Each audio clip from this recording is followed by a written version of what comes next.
Welcome to the Metamodern Bodhisattva roundtable. Okay, it's a wrap. So where I wanted to begin our exploration together is maybe starting just personally with what is the Bodhisattva path? What does it mean to you in your lives? Yeah. So let's you got a big nod there, Layman. So maybe we're going to start. It's on me because Yeah, the nod. the nod and the bling. Yeah. When I used to be more formally part of Buddhist communities, this sort of compassion and care-based ethical move of not focusing solely on your own existential transformation, but trying to take care for all the beings in the world was the way I framed it. But now more and more, it's the sat part that I zero in on, right? It's the cultivation of beingness in a way that incorporates the full spectrum of what we experience to be the principles and beings that make up ourselves in the world that we're in. Like a plural, full spectrum, fully complex, fully human, fully naturalized way of engaging in the existential process of generating surplus coherence in oneself. It sounds. How do you see that is differing from maybe the traditional way of? I think that it's based on how you understand the world, right? The Bodhisattva path, as opposed to classically the Arhat path, is an embrace of all the beings, all the things that exist in the world. And as your sense of what that world consists of changes, then it attenuates the nature of the Bodhisattva path, right? The Bodhisattva path today includes all kinds of organisms that we know about now that they didn't know about in Tibet 1,000 years ago. Maybe it includes artificial organisms as well. It certainly includes a sense of our deep human interior plurality that was not as emphasized traditionally as it is now. Yeah, thank you. Keith, how does it live for you? I mean, it lives in a very complex yet simple way for me. And so in the simple way, it's more like it's a vow that's impossible to keep, at least in my experience. And so it's a vow that I fail at again and again. And so there's a humility in sort of taking this unconquerable vow. But for me, the Bodhisattva vow has a number of parts to it. One is how we re-embrace the mythic interpretation of what it actually stands for, how we interpret that in the modern era, like you're saying. It has a communal piece, like what are we doing as a collective? Because we're not practicing as individuals, we're practicing as part of a community. And how do we keep an eye on collective narcissism and groupthink and all these problems that have traditionally crept into practice communities, virtually without exception? How do we use the vow as a developmental attractor, where it's not just about awakening, but it's also about expanding our capacity and our ego? So it's elements like that, I think, that has really expanded for me. And I think at the end of the day, it's a vow to move beyond your egocentric, self-centric point of view. And that's maybe where it starts and ends. Right. What I hear you sharing is, well, the impossibility. There's both a sense of freedom and a sense of fullness.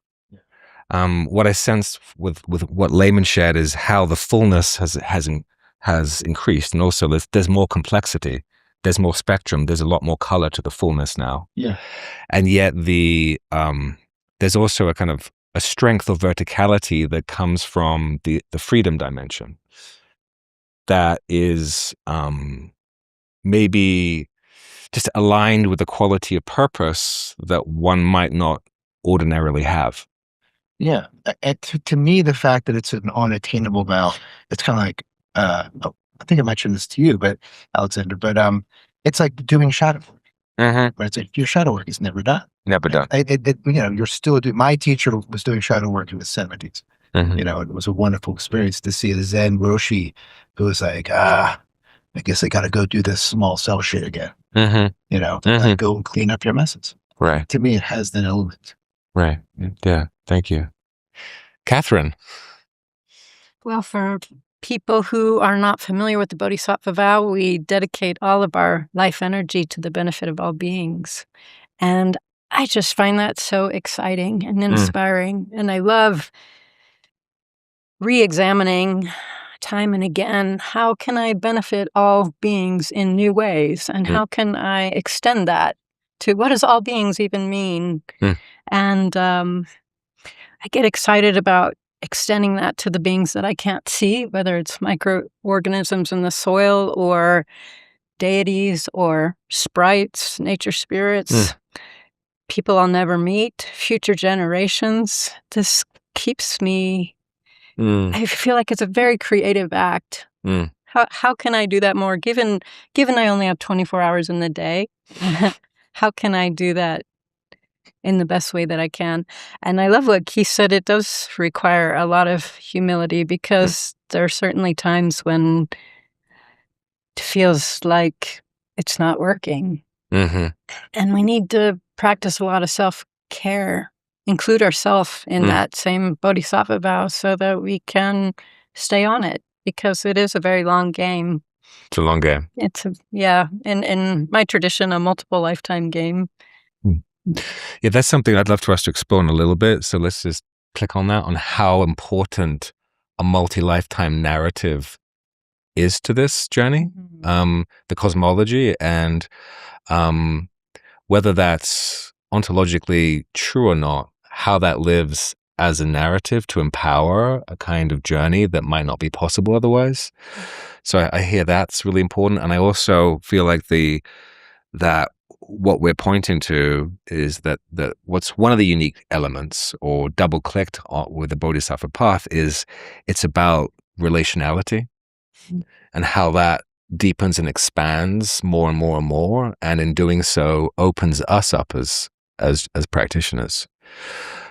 So let's yes, well said. Yeah, let's remember those two pieces.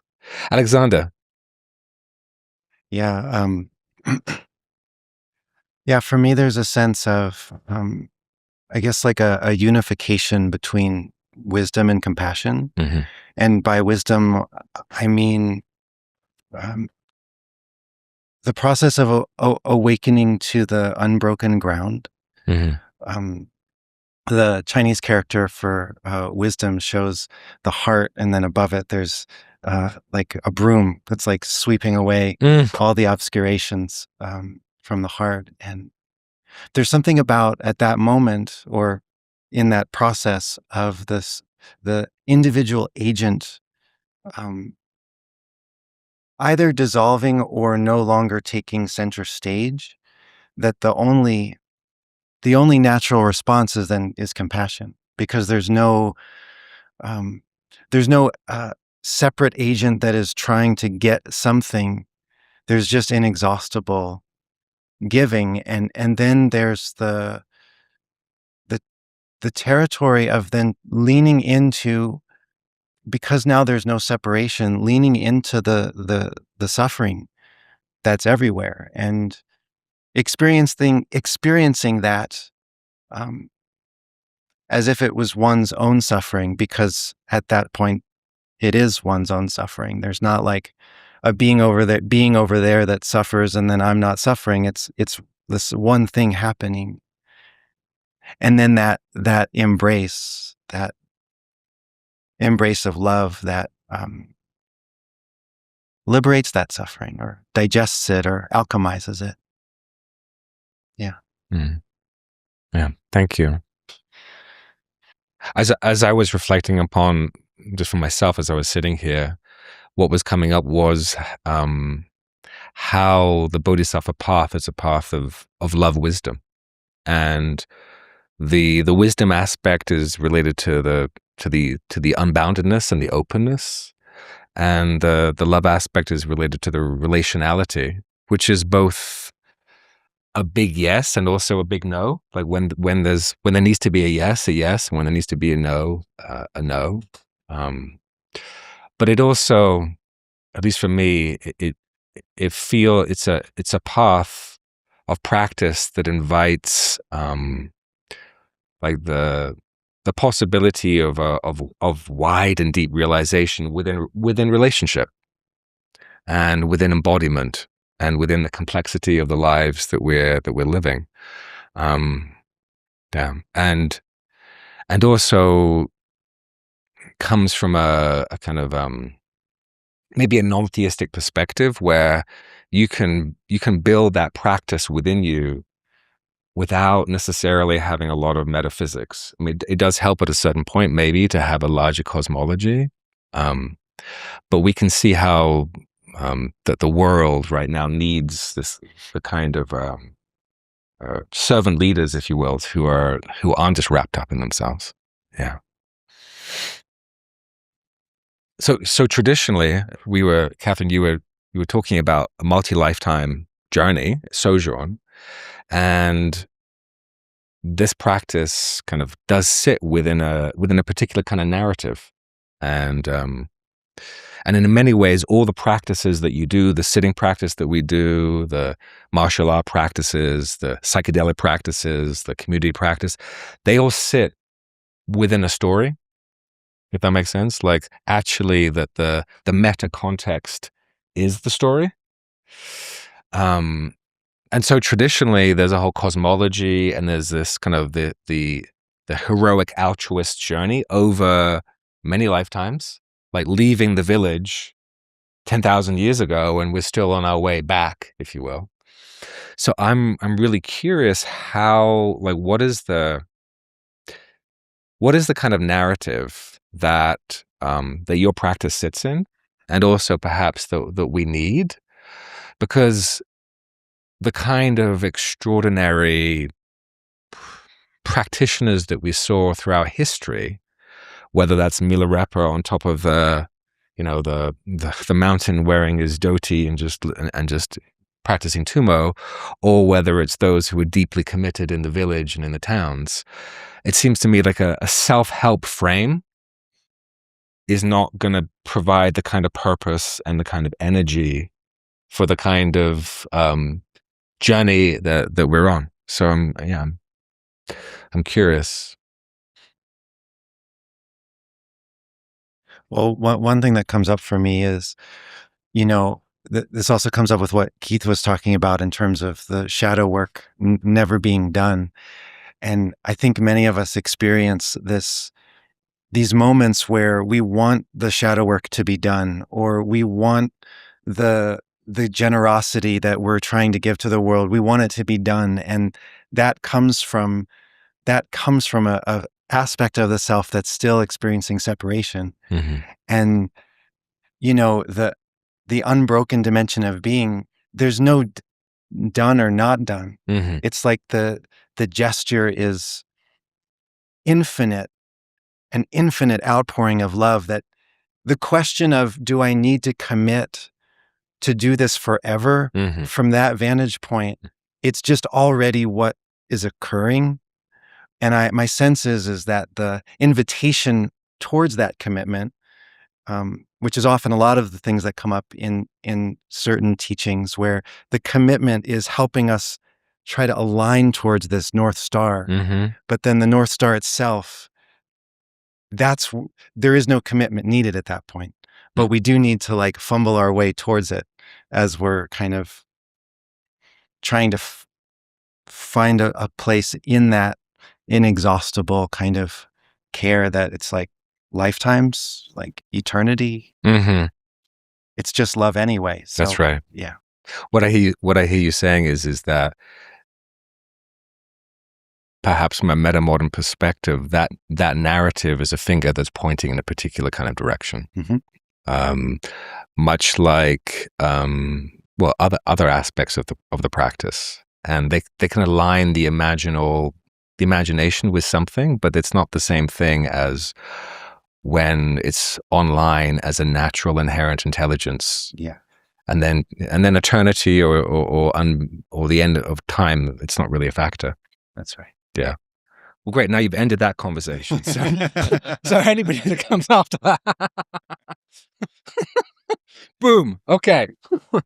Catherine. Yeah, I think, to build on what Alexandra just said so beautifully, is there really anything else that we'd rather be doing, right? Other than benefiting all beings in the ways that we're called, which is going to be really different depending on the person. And each person gets to decide how, in what ways, how, when, where you get to benefit all beings. And that's such a fantastic, creative call to the life that you want to lead, or your daemon, or your North Star. And whether you believe in reincarnation or rebirth, as you can think about the 7 generations time scale, or until our star dies. However you'd like to look at it. We'll be on other stars by then, I imagine, and so we'll be benefiting beings there. It's as Alexander touched on, infinity. It's infinite in both time and space. There's a wonder to that. Yeah, thank you. Layman. Yeah, I have, in one sense, a kind of indifference to narratives, but it's not an indifference that forecloses the importance of narratives. And I associate that with the metamodern sensibility, and sometimes called sincere irony, or, making sure that you understand that everything's in quotation marks, but those quotation marks don't reduce the significance. They could be amplifiers of the significance. So the narrative that I notice myself being in love with and acting out has to do with integrative development as the existential path, right? As the construction of beingness as a viable option that offers something that's in tandem with, but a little bit different than thinking of being as the fundamental, unconditional ground, right? It can also be thought of as something that we're building up through the integration of our perspectives and drives and energies, and through the Bodhisattva's impulse to lean into suffering. You're bringing different, disparate energies together in an act of suffering, right? And there are traditions of enlightenment where you're trying to get away from the world, to get away from suffering. Well, Bodhisattva sort of is open to that suffering. And in that act of being open to suffering, you're creating more integration because you're trying to get more coordination between these disparate forces. So that ongoing journey is the personal aspect of the narrative that I like, but it's embedded in a narrative about what the unfolding cosmos is doing, that it's somehow trending in a direction, right? Not that we necessarily imagine that there's a force outside that determined where it should go, but it has a slope to it. It prefers over time certain directions. And that preference has resulted in the establishment of the ecosystems, the biospheres, the life world that we're a part of. And out of that, a noosphere, a human cultural, technological, and psychological environment that needs to be aligned with and in service to those ecological patterns. So one way that I think about the Bodhisattva vow is that it's going to remain in service to ecologies, right? Social ecologies, biological ecologies, cosmic ecologies, or rather than exiting the system. It's here to play a role in the system. And we mentioned this yesterday, the idea that to some significant degree, your own existential unfolding is the byproduct of your service to the ecologies that you're in, right? There's something very bodhisattvic about that orientation. That's a big part of the narrative that I hold. Yeah. Did I hear something in there about collaboration? Layman?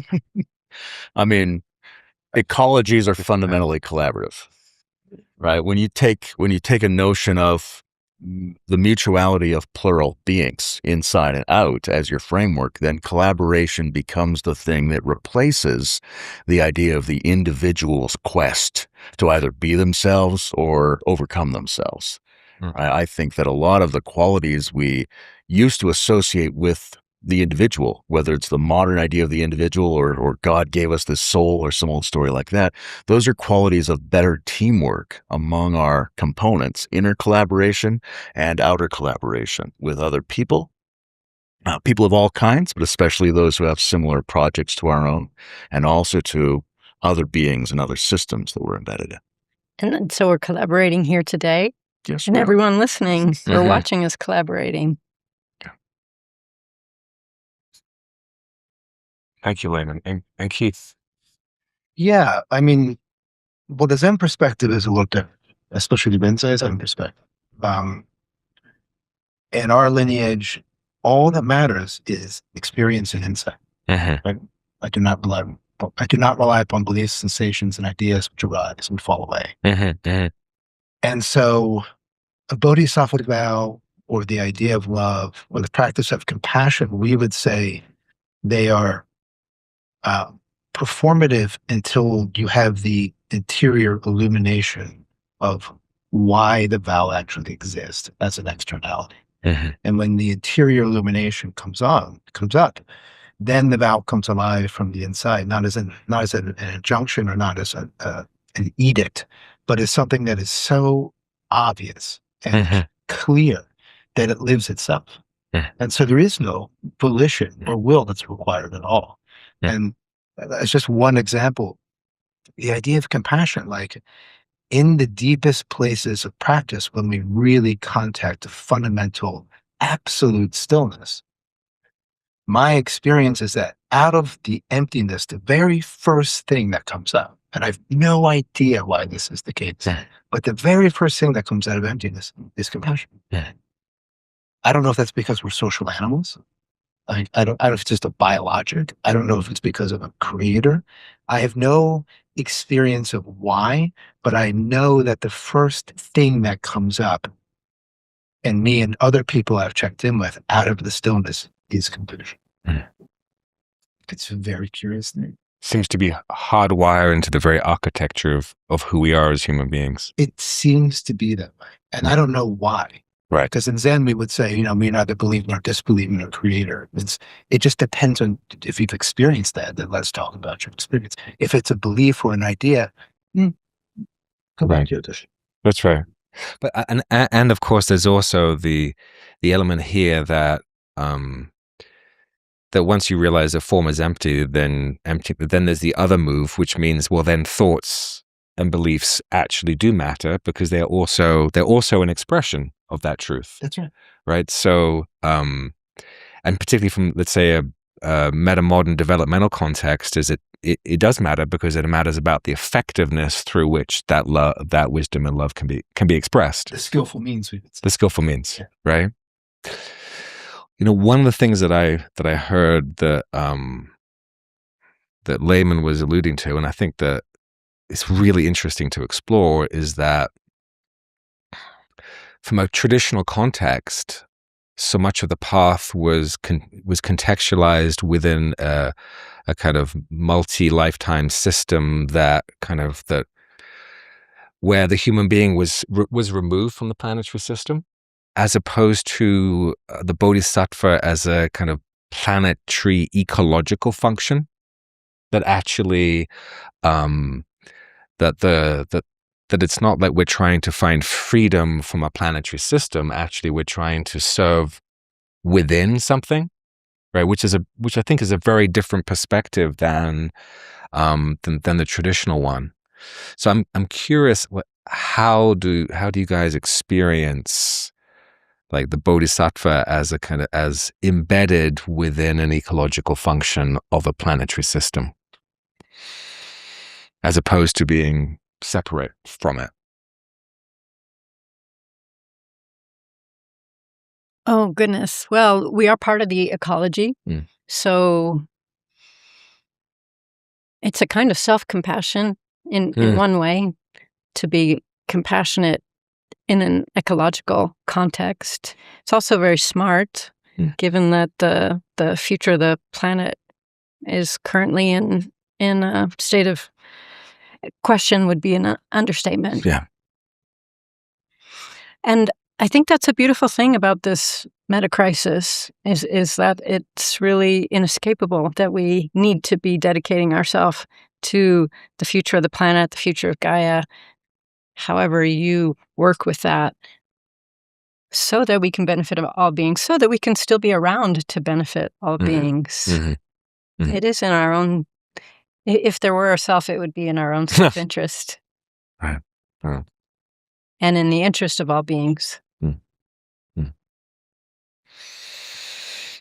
Yeah.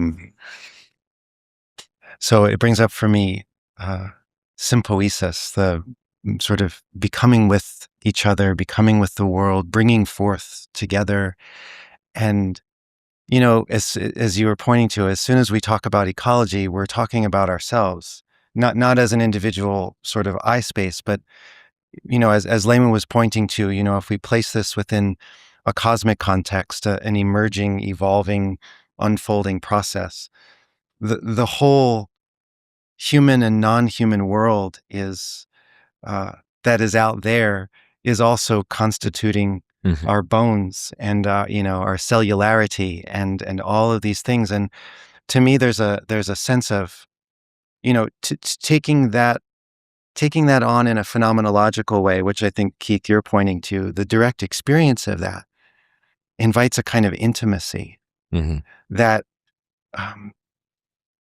exploding stars, not as an I mean, the idea is cool, that our bodies are constituted in part by the fundamental explosions of stars, but to actually, what does it mean to have an intimacy with that in a direct experience? And then in those moments, there's the reflection between what's in here and what's out there. There's an inter-reflection.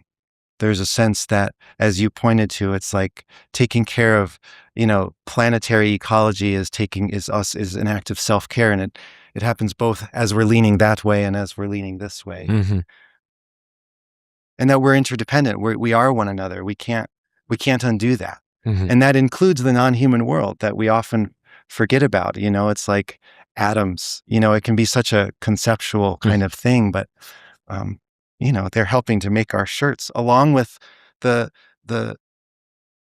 untold amounts of human beings that are also fashioned within that same ecology that created, that helped with the plants and the plants that were grown, or however the shirts were made, and the way that we're all here, we're so intertwined. Yeah.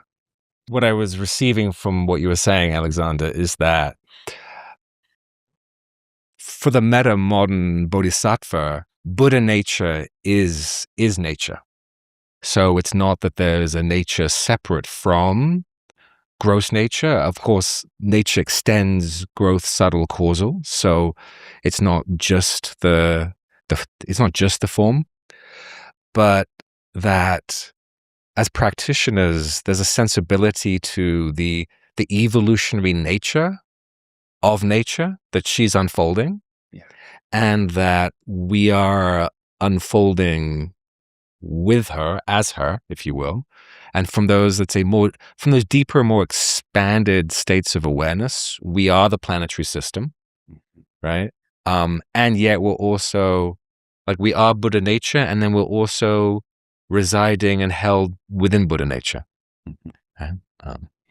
Yeah, I think, Layman, that speaks to when we were discussing earlier, how, like, what is the basic minimal thing that we can agree upon to activate a metamodern bodhisattva code? And I think one of the things you were pointing to was that evolutionary impulse. Could you speak to that a little bit? Yeah, I mean, there are fantasies about what a richer, esoteric planetary wisdom civilization would look like, and we want to encourage that. But we also need the basic operating platform of civilization that holds all the people who are not necessarily going to undertake those tasks themselves, but who make the undertaking of those tasks more available to the people who want them. So what's that minimal operating system that we need as a society? What are its basic features? It seems like evolutionary unfolding is one of those basic features, that there's a historicity and a layering of information regimes that make up different qualities of reality, that we play a role in that. The other one, as I've mentioned before, is taking plurality seriously, right? That we have male and female and conscious and unconscious, and we have heart, mind, and body, or we have chakras, or we have different brain modules, however we want to think about that. The understanding of the plurality of the psyche and the plurality of the world as the basis for integration, collaboration, something like that. That seems to be an essential part of it. There's one other thing I wanted to touch on, though, in this talk about Buddha nature, is the multiplicity of the Buddha ecologies. There's this beautiful notion of the three Buddha bodies, Sambhogakaya and Dharmakaya and Nirmanakaya. Very often we think about it in Nirmanakaya terms, right? We're talking about the ecosystem of solid entities in the world. And there's so many more of them. It's fantastic. And we take them in, we put them out, of ourselves. We process and we refine and we play a role.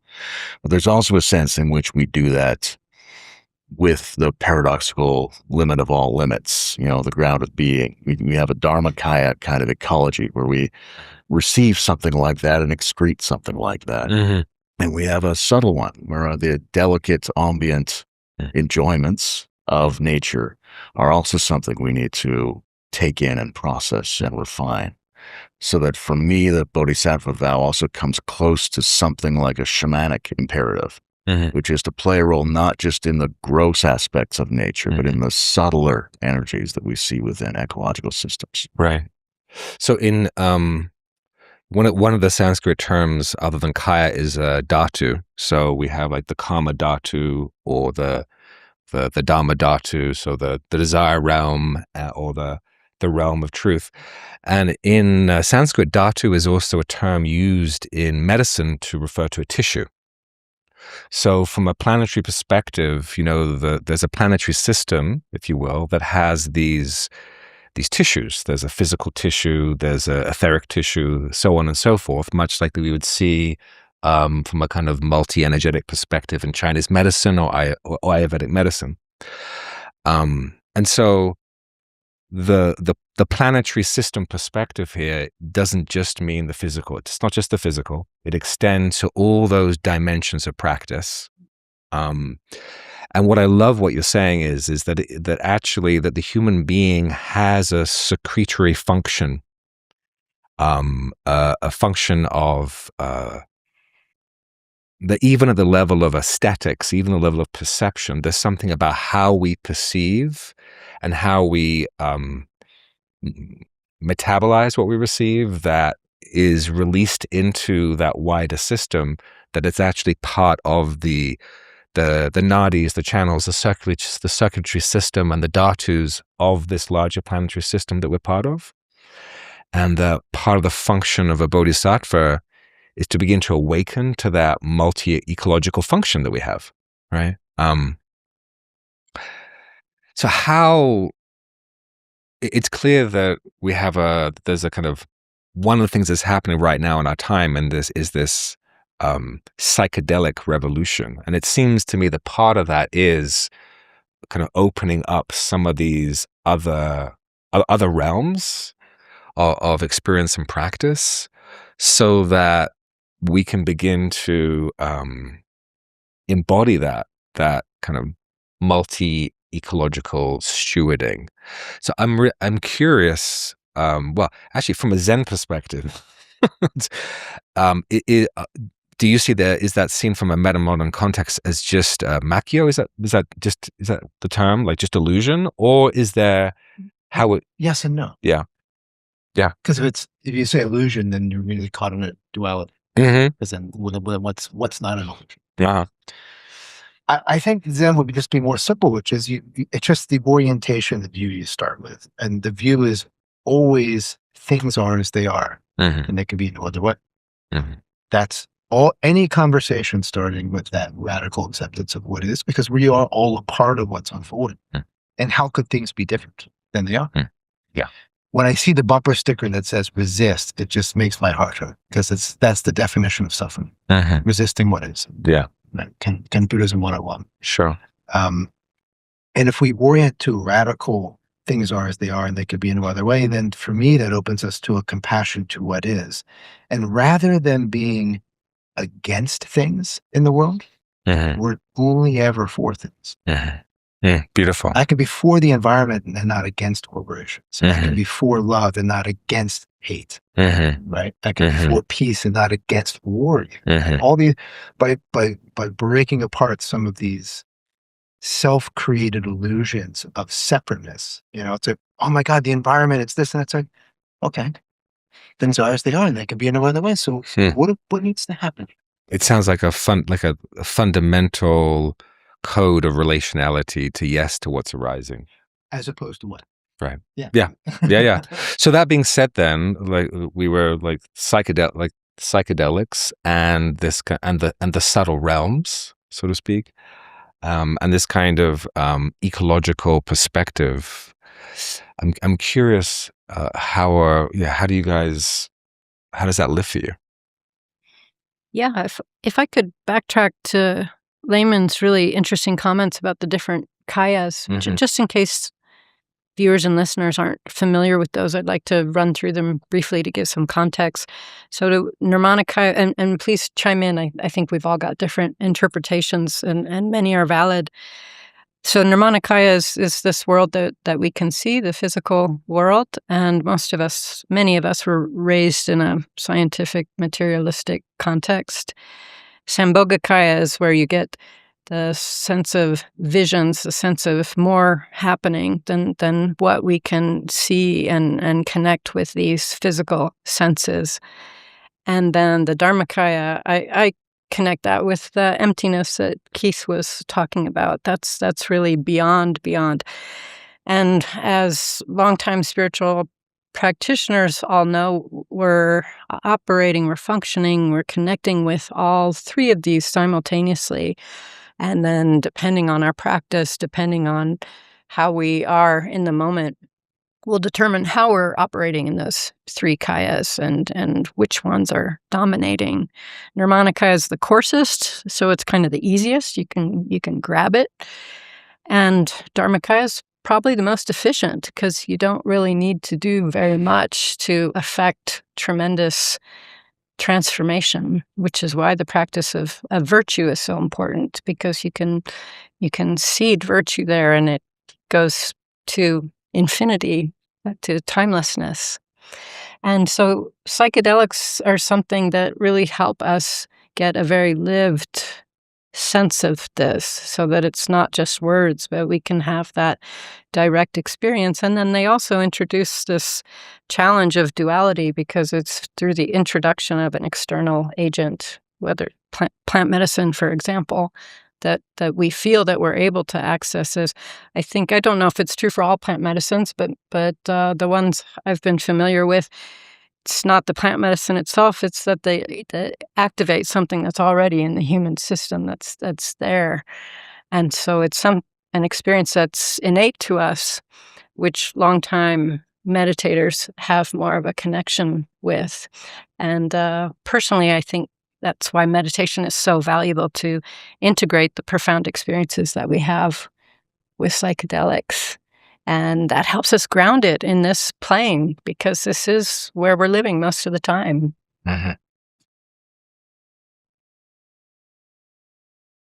So I wanted to say one thing first related to the sort of the ecological nature that I think has some symbols in it that might be supportive.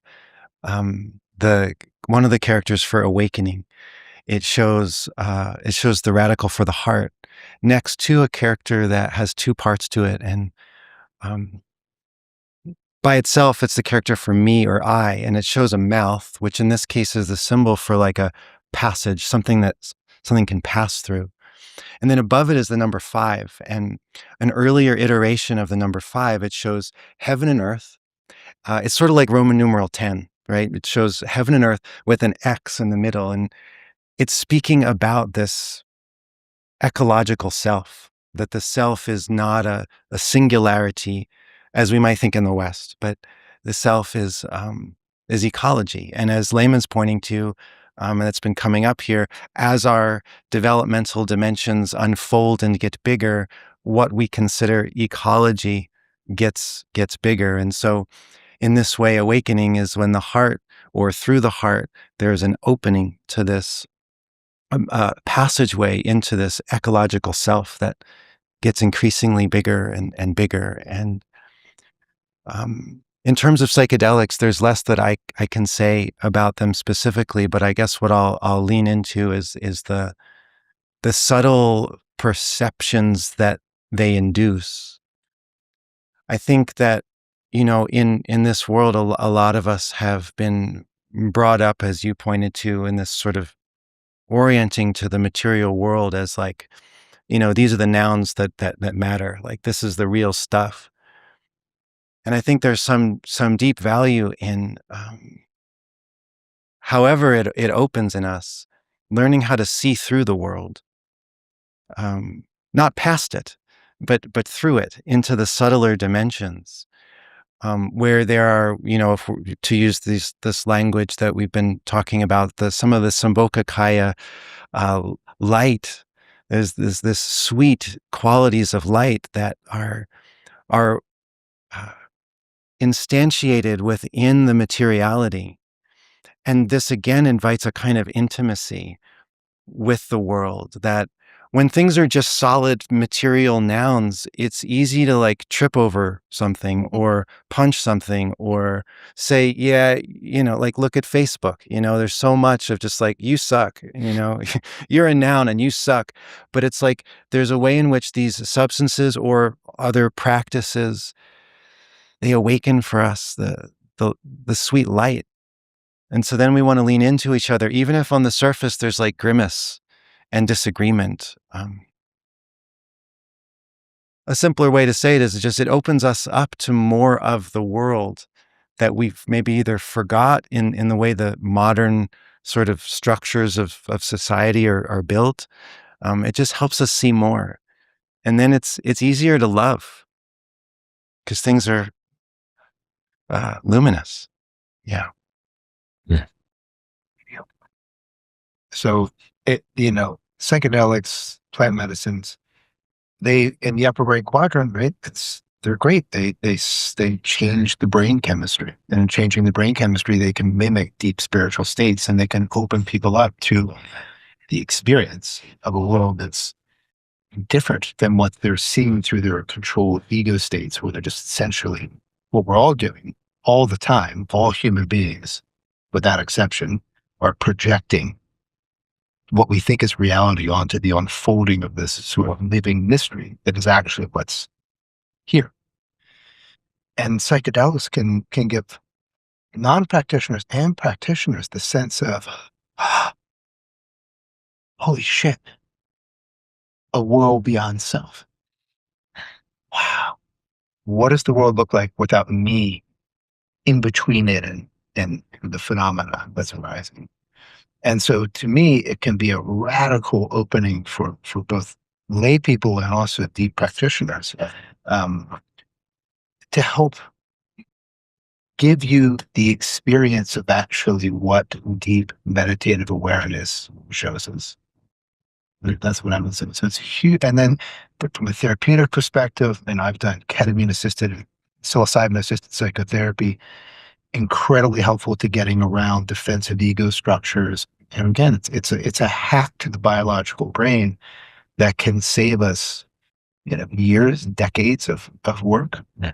And as a practitioner, I've seen so many practitioners that sit on their cushions for years and years, and they're bound by these concepts and ideas of awakening and liberation and, all these thought forms and beliefs.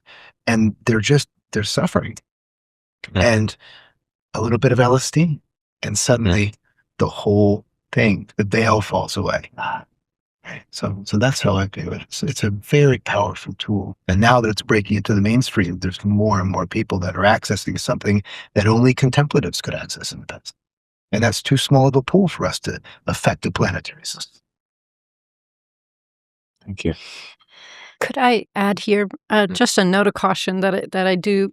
I think this goes without saying, but it is worth saying that a very good and wholesome container is really essential for these kinds of experiences. Please don't try it on your own. Yeah. So closed course profession driver. Yeah, groundedness, good friends, virtue. These are the things that help these very, very powerful substances be a positive experience and transformational, and don't send us off someplace amazing and cosmic, but without a roadmap to get back and without a roadmap to integrate it into our lives in a positive way. Yeah. Well, Yeah. Set and setting from a set of setting of goodness, truth, and beauty, then it can unfold in such a way and come back to that as well.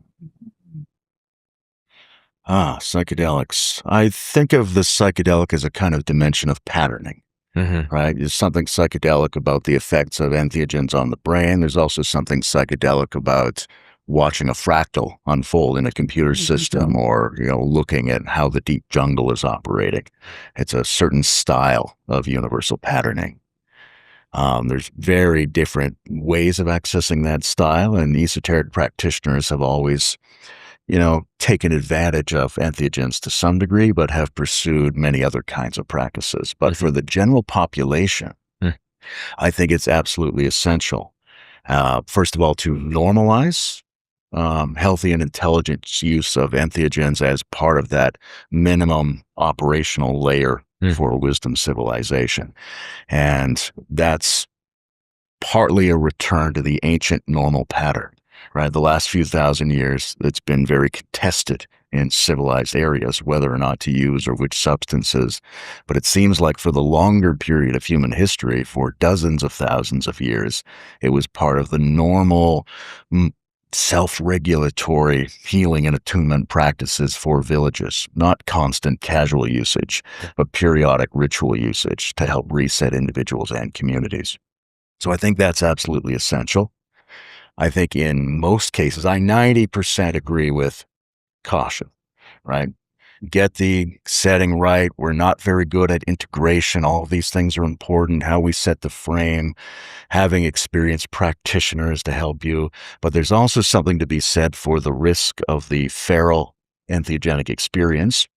And what our risky explorers find out about the culture we're living in through unchecked exploration of those things with a psychedelic lens. Like, I think we gain a lot from Hunter S. Thompson, who's going to get on the president's plane with a head full of LSD. That's a sampling of the noosphere in a really interesting way. And I don't want to foreclose that by saying, well, we should have a good, safe ayahuasca space. So there is a role for that risk. Yeah, there's definitely a role for the trickster. That's what I'm hearing. Can I respond to that? Yes, please. Yeah, thanks, Layman. I'm right with you. I think that part of where that my comments came from is that when I first was exploring plant sacrament, it was in the context of community, the community that made the ayahuasca and the community that did it together and the community that showed up to work and live together day after day in order to integrate it together. This I'm referring to when I went to the Brazilian Amazon because I was so keen on ayahuasca. And I really respect ayahuasca is really hard to make. And I wonder a lot about the supply chain, and I wonder a lot about the relationship with the communities that are providing it. And I wonder a lot about the sustainability and the connection with those peoples, because we are talking partly about relationality, right? And relations and bodhisattva vows with all the beings that we cannot necessarily see. So how is our relationship with those people? Is the relationship with the environments that are producing these substances and the ways that they're being harvested and distributed? I don't know if there's fair trade certification for these things, but I think it's really time so that we can build these connections with these communities that are doing such a great service to the communities in this part of the world. I think that's essential. And I'm going to add in one more complicating element, because those relationships and the embedding, all those connections and how we support those things, those very often involve the long evolved substances that have come to us through the history of the biosphere, and that people have a history with that. But every single day, pharmaceutical labs are inventing new psychedelics that have no history in the biosphere. And those have to be handled in a different way. They're unknown portals.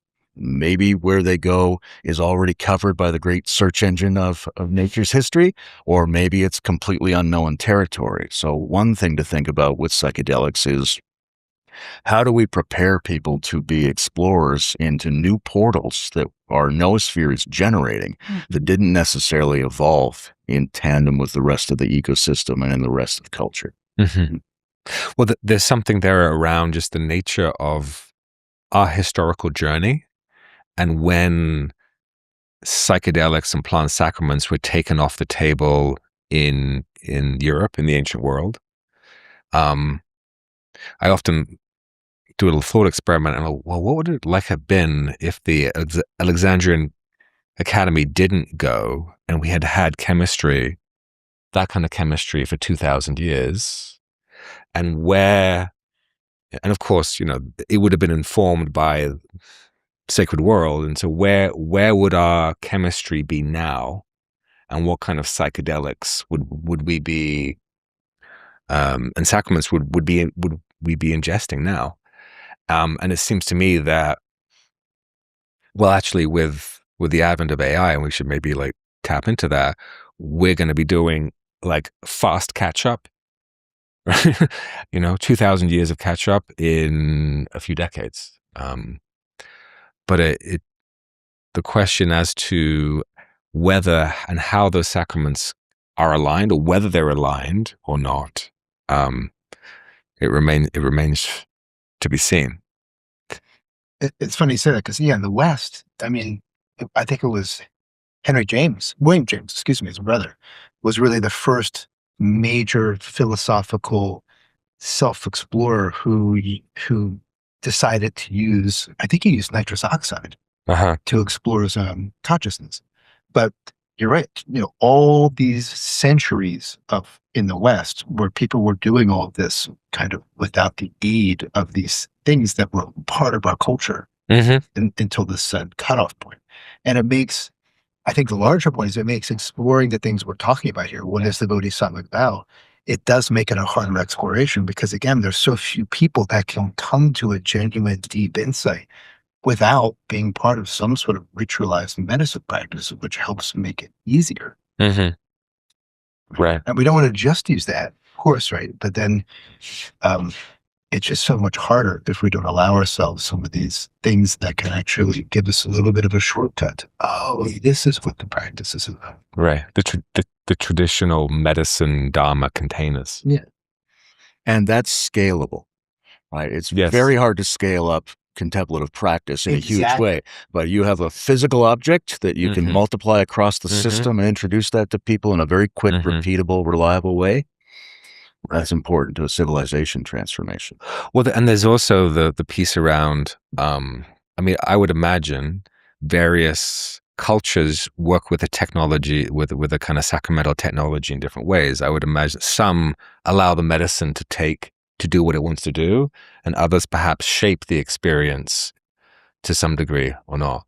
And so not only can you scale the medicine, but you can also scale the ritual and the structure within which that happens. Obviously, the Bodhisattva path contains a kind of meditative component. It contains a wisdom component, an ethical component, a creative component. But the vow does seem to be a central component to how it gets integrated. So I'm really curious, how do we see the function of vow from a metamodern context, and then, well, let's start there, and then we'll look at, well, how is that brought into each moment? How is that brought into how we are showing up for each other right now? Yeah, I can say some things here. For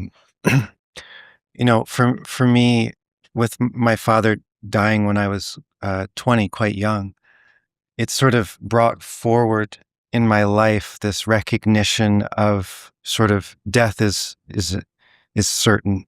And I know for all of us, we come to that conclusion at some point. But for me, it came early. And, over the years, there's been a sense of, two questions that I like to hold. One is, what can I take with me when I go? And what do I want to leave behind? And those for me sort of become a North Star in terms of it's a prioritization question. What's most important? What I leave behind is what I can give. That's the compassion, the care, the inexhaustible kind of generosity and giving. And what can I take with me is what happens, in that orientation towards that unbroken ground or practice. And so for me, with that prioritization question, then it opens like, what do I want to put a stake in the ground around? Mm-hmm. And I think maybe earlier the notion of vow was, okay, there's a supreme leader that's going to tell me what the vows are, and I'm going to take them on, and I'm going to use my willpower. And I think that's really valuable when we're looking at a developmental continuum.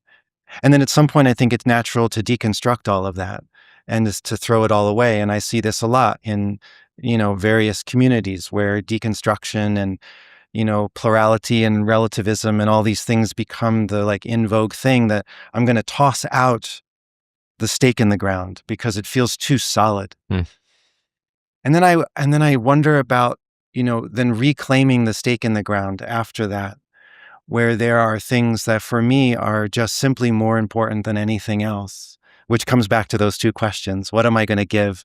And what practice carries with me when, I leave and my wife doesn't come with me, the house and the car and the friends and all those things. Whatever happens later, I don't know. That's a mystery. But for me, that becomes the sort of place from which the vow arises. And I like to hold, especially because I'm often in relationship with communities that are very fluid and flexible. I like to also bring in that there's this place of, no, I have a stake in the ground. Like, I'm going to practice these things because they're more important to me than anything else. Because I know death is imminent. And so it keeps like what matters most in view, at least some of the time. Yeah.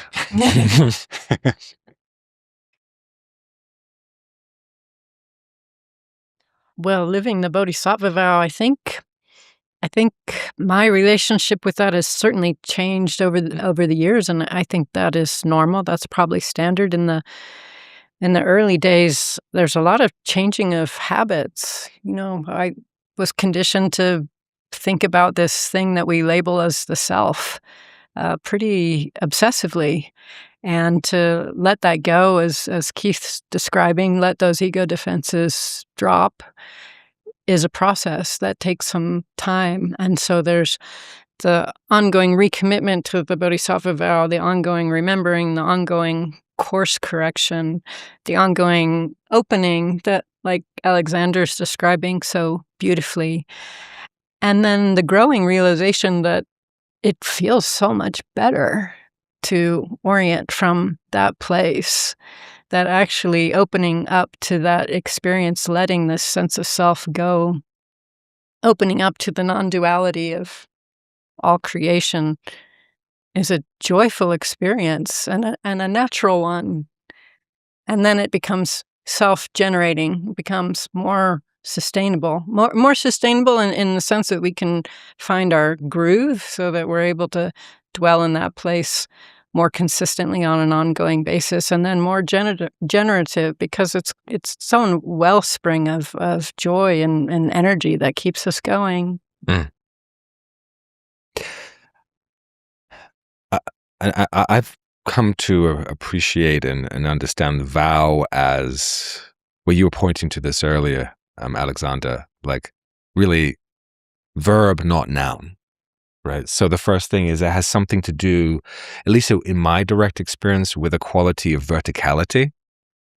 Because of course, a stake is also, it's a horizontal. It's not a horizontal stake. It's a vertical stake, right? It goes into the ground. So staking, claiming you're staking into the ground, seems to be a really important part of how it feels and lives as a quality of integrity.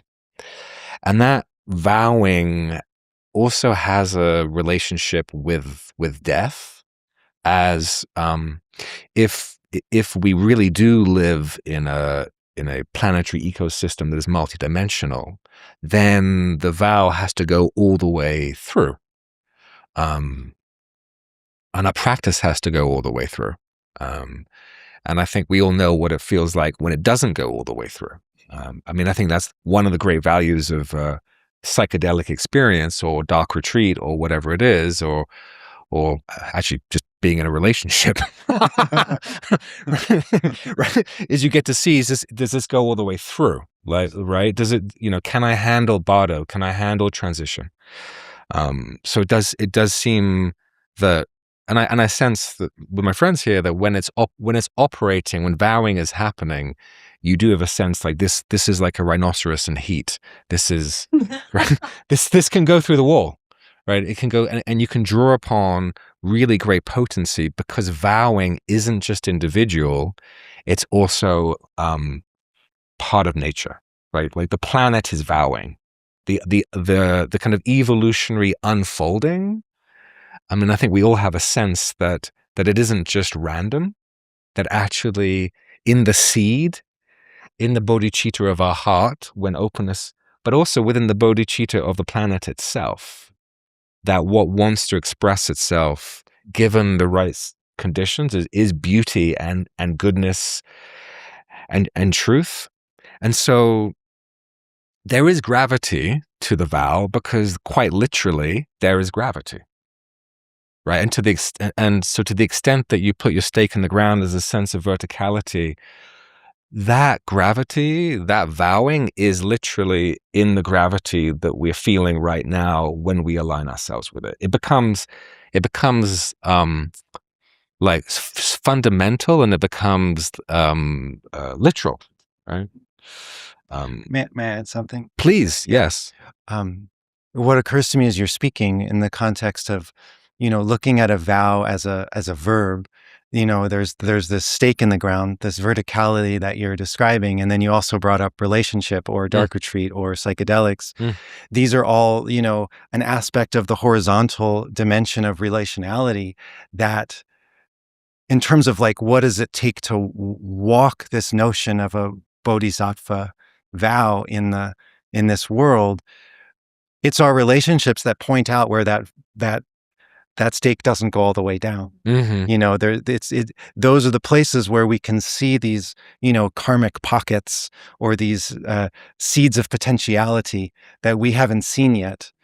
And, we bump into a relationship where all of a sudden we're like, oh, well, I was committed to loving all beings until you were a jerk, and then all of a sudden that's, so it's in that becoming with the ecology that starts to point out the places where the vow isn't complete yet. And I think that's part of the gift of embracing shadow practices and ways of supporting the process of liberating and transmuting those things.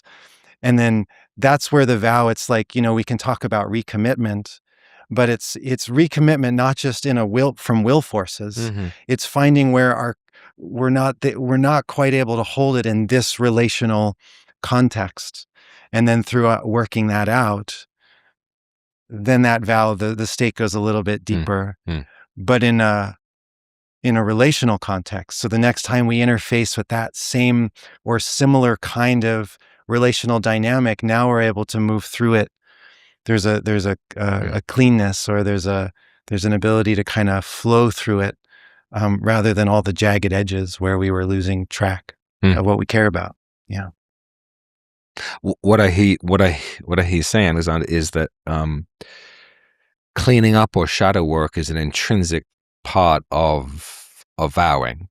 Yes. Right. And in fact, waking up growing up, cleaning up, showing up, opening up, and really my favorite, fucking up is right. That's a good one. It is a good one, and the mishap lineage is an essential part of this.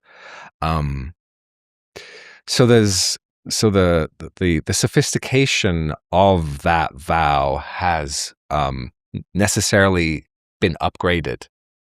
Right. I mean, if I was reviewing the Lojong, the mind training precepts from Atisha's lineage, I think that's which I'm not going to say what the date is, but it was pretty evident that it was basically a lot of concrete operational kind of, everyone's good, you're bad, take it all onto yourself, and then if you don't like it, beat yourself with a book, which might have been effective back then, but clearly not effective for us right now. It's not just a question of being selfless, because, as you were alluding to, Catherine, the self is as much a part of the whole as other is. So continuing to how does vowing live within your practice? Yeah, and how does it live? Yeah, right now. I mean, you guys have covered a lot of really good territory. I love what you said about the relationality and some of the evolution of it, the interconnectedness of it, the idea that it starts off as something that's concrete. I gave a vow, and then it evolves, into something that's much more realistic and porous and coming from within. The idea, again, for me, is that when then the compassion that is here flows naturally out of me. There's no need for a vow. Like the behavior, the ethics, the morality, they all naturally flow out of that state. You don't have to worry about the vow. The vow is self-manifesting and self-sustaining as part of the insight itself. It's part of the awakening process itself. And in Zen, we talk about these 5 ranks of Zen, where you start off with a kensho, you have a spiritual experience, right? And then you take a vow. That's this idea. I vowed lifetimes and all beings, I will sit here and I will sweat, suffer, and deny, self-deny, self-flagellate, and judge all the people that aren't doing it. and then you have a da kensho, like the full awakening. And then, oh my God, everything's falling away. And then the vows now become sacred. And then the 3rd rank of Zen is you become fully identified with the absolute. Usually then you go start your cult. And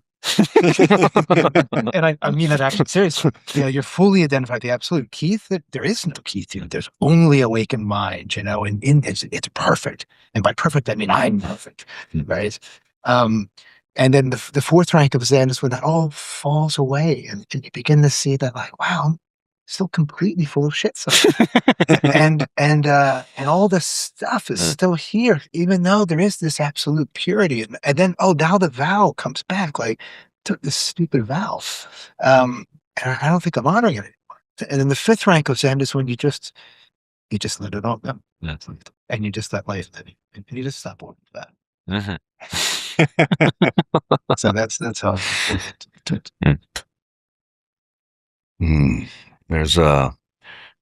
There's this semantic tool we have, a vow. We've heard about it. We could say it to each other. We could write about it in books. We could make it part of a Dharma lineage or a wisdom teaching space. And I have enormous appreciation for the role that artifact can play, both in attuning people to some aspect of their nature that's already present, but they have to intentionally tune into it. And also in giving them something, even something impossible, that they can always be rubbing up against, and it's always revealing blind spots and absences. But that's not really my experience of it. My experience of it is the discovery that you're committed, right? Not the desire to be committed, no intention, not interested in taking a vow. Don't trust vows in general. Just notice with some bemusement, I seem to be behaving as if I'm committed in this way. How odd. And then this question comes up for me of why? Why I'm in that? How did I get there? Part of it is circumstantial. Part of it is you're lucky. You're reasonably healthy. You got enough love. You appreciated the valuable things of the world enough that your heart is just committed to them. And part of it is something like developmental cognition, which is that you start to notice that all values have something in common, that there's an underlying meta drive, and that every good thing that you could want is actually a variation of the same good thing. And so all you can want is that one good thing, that all values are lined up somehow. And the more you see that, the more you're like, well, I can't help but like good things, so I'm on the track of the good thing. And where's that going to take me? But the other part, the part that is alive for me now and in circumstances, and I think it's pertinent to what the Bodhisattva is a kind of interactive sensitivity, right? So in oneself, right, possibilities come up. And I don't say no to one and yes to the other. I say yes to both. I'm sensitive to both, and I'm sensitive to the friction between. And I allow that. I want that. I want that to change me. And then the same with other beings. There's a sensitivity here and there's a sensitivity there. They're suffering, they're trying, they're responsive. And I want that one to be part of my experience, and I want this one to be part of my experience. And anything that has to be negotiated between those.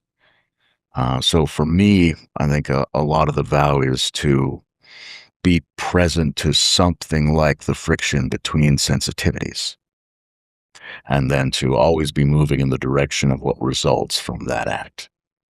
But how do you mean holding be able to hold polarity into something creative, something else creatively arises? Yeah, I think that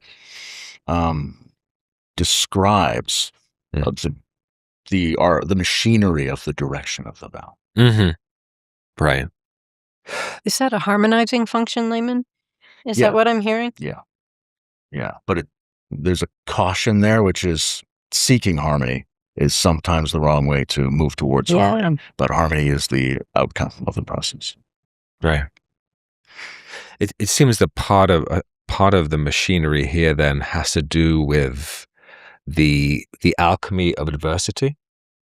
Right. That actually the sandpaper, the gristle isn't actually something to be rejected, but there's a certain yes to circumstances that we would rather not be in, perhaps at a kind of like at a first flinch kind of response. I mean, how does that is that part of that mechanism where there's both kind of on one hand there's the discomfort, on the other hand there's the wanting to avoid it, and then there's the third element of actually learning to say actually a big yes to adversity. I think there's something, in looking at what's a metamodern version of this. The ancient version thinks the perfected individual is committed to helping all the other beings, or so the imperfected individual is also trying to make that commitment. But that's a asymmetrical move. It's directional.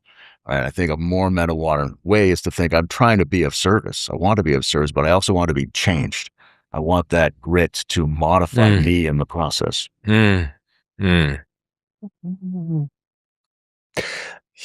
Yeah, I'm hearing in what you're saying a similar thing to what Alexander was saying, and that it's the conflict and the being with the conflict, the ability to be present with it, that allows our hearts to grow, allows our hearts to dissolve in a way that the spaciousness is the result, that can embrace anything in that heart space, and makes our hearts more resilient.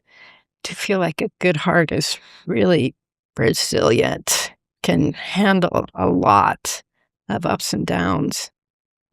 There's a kind of heart dojo image coming up in my mind of getting thrown around and some bruises and stuff on the way, and skill being the result.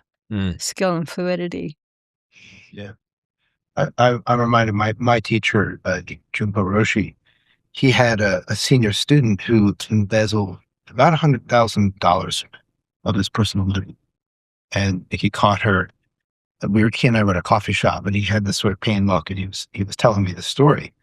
And like, that I noticed this, and I looked in, and she's been stealing from me for 18 months. And he said, people want me to throw her out of the community.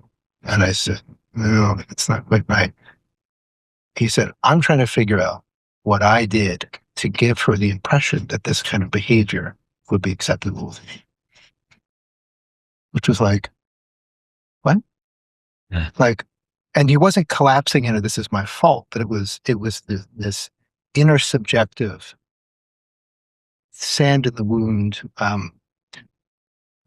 Where's my culpability in what happened? And that, to me, that's kind of what I hear you pointing to. Is like, there's always an invitation for this inner subjective. What does the vow mean as far as my own evolution goes? Not out here, not to serve all beings, but in that moment, he was serving his own growth, his vertical ego development, his capacity, his refusal to be against her. And the kind of what happened was she repaid the money over like 5 or 6 years, and then she ended up rejoining the community. She was never shunned. There's something. What I'm hearing is that this process of vowing and how it operates is less philosophical and has more to do with ethics, yes, but I'm thinking here of as ethics as aesthetics, as a kind of creativity and symmetry and elegance to how things unfold. Because what I'm also hearing is so much of this is about process. It's about process practice. There isn't a goal. The only reason it's a terrible vow is if you think that there's a goal. Yeah, but that's true of any vow. No, yeah, for sure, for sure. And if or if the vow has an easy goal, then it's yes, a vow. But if it doesn't,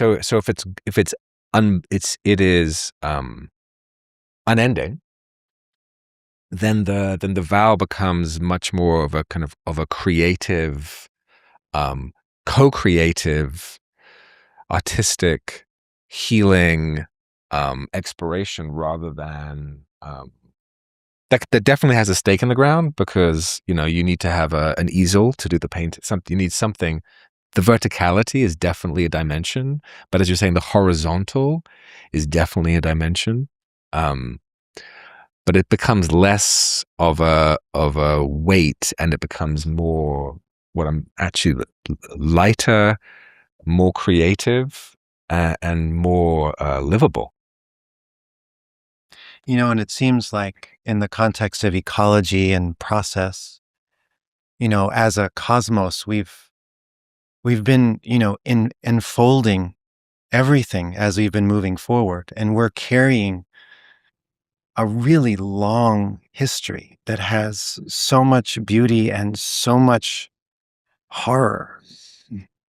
And it's living within all of us. We're carrying it. And my sense is that when we're in relationship with one another, there's an opportunity for aspects of those hidden pockets of history, the places of our full wholeness that we have walled off because it was just a little bit too much to bear, or maybe a lot too much to bear. It's an opportunity for those things to become metabolized. So there's a diaphaneity. The light can begin to pass through these dark places, and then we rediscover ourselves as more and more of the whole. There's a reclaiming. And this can be in terms of, trauma, collective trauma, wars and all that. But also it can be, benign things and good things. And when was the last time you felt, the atoms like bursting through your system? There's some things that's more like collective shadow, and other things that are, we just forgot. And through our relationships, those things can become awakened or reawakened. And then we have this possibility for the both. When we look at both and, it's like the and is the inclusivity, like, oh, I like your view, and I like your view, and your view, I like your view too. But it's the both where we're holding things together that, there's friction there. And from an evolutionary context, it's like that's what things burst from. Mm. Yeah. We talked about relationship, but we haven't really talked about the necessity of community, of we, and also, if we're thinking of, let's say, kind of Nirmanakaya, Sambhogakaya, Dharmakaya, in some ways is like the kind of physical tier, subtle tier, maybe meta-aware tier, that there's a necessity for the capacity to communicate and from the level of realization. And often in the traditional structures, whether that was in Zen, in Dokusan, or actually very similar in the Tibetan system where it was done in private, and that you didn't talk about your recognition, you didn't talk about your realization. But that's fine. But if actually necessarily, in order to developmentally stabilize a collective of development, you need to participate in a we. And so that we needs to necessarily then be able to share and communicate and speak from and speak as these non-dual levels of realization and subtle levels of realization. And that wasn't really part of the community structures of the past. And so I'm curious, like, how do we see if to stabilize a tier of development, necessarily, first you need to be able to kind of communicate whilst in that state, and then join a collective and then communicate and share your direct experience of that. I mean, how do you see, because that's not a traditional way of how do you see that unfolding in our culture and in a metamodern space? It's a big question. Mm-hmm. Yeah. Uh-huh. I mean, from one perspective, you could say, like, well, what defines an amber culture or an orange culture or a green culture or a teal culture or a turquoise culture? And they all have very different definitions as far as what the rules and agreements and what's seen through, what's subject and what's object. And I think most of our modern spiritual communities, the center of gravity is somewhere around the fourth person perspective. The green, we can track trauma, we can track impact, we see bias, we see shadow. But the invitation is, I think, as we continue to evolve our communities, it is the awareness of the frames that, like, okay, we are all using frames, first unconsciously, and then, oh, there's a frame. This is a Zen retreat. Well, this has a particular frame that we're putting out that's somewhat arbitrary. And the frame allows certain things to arise within it.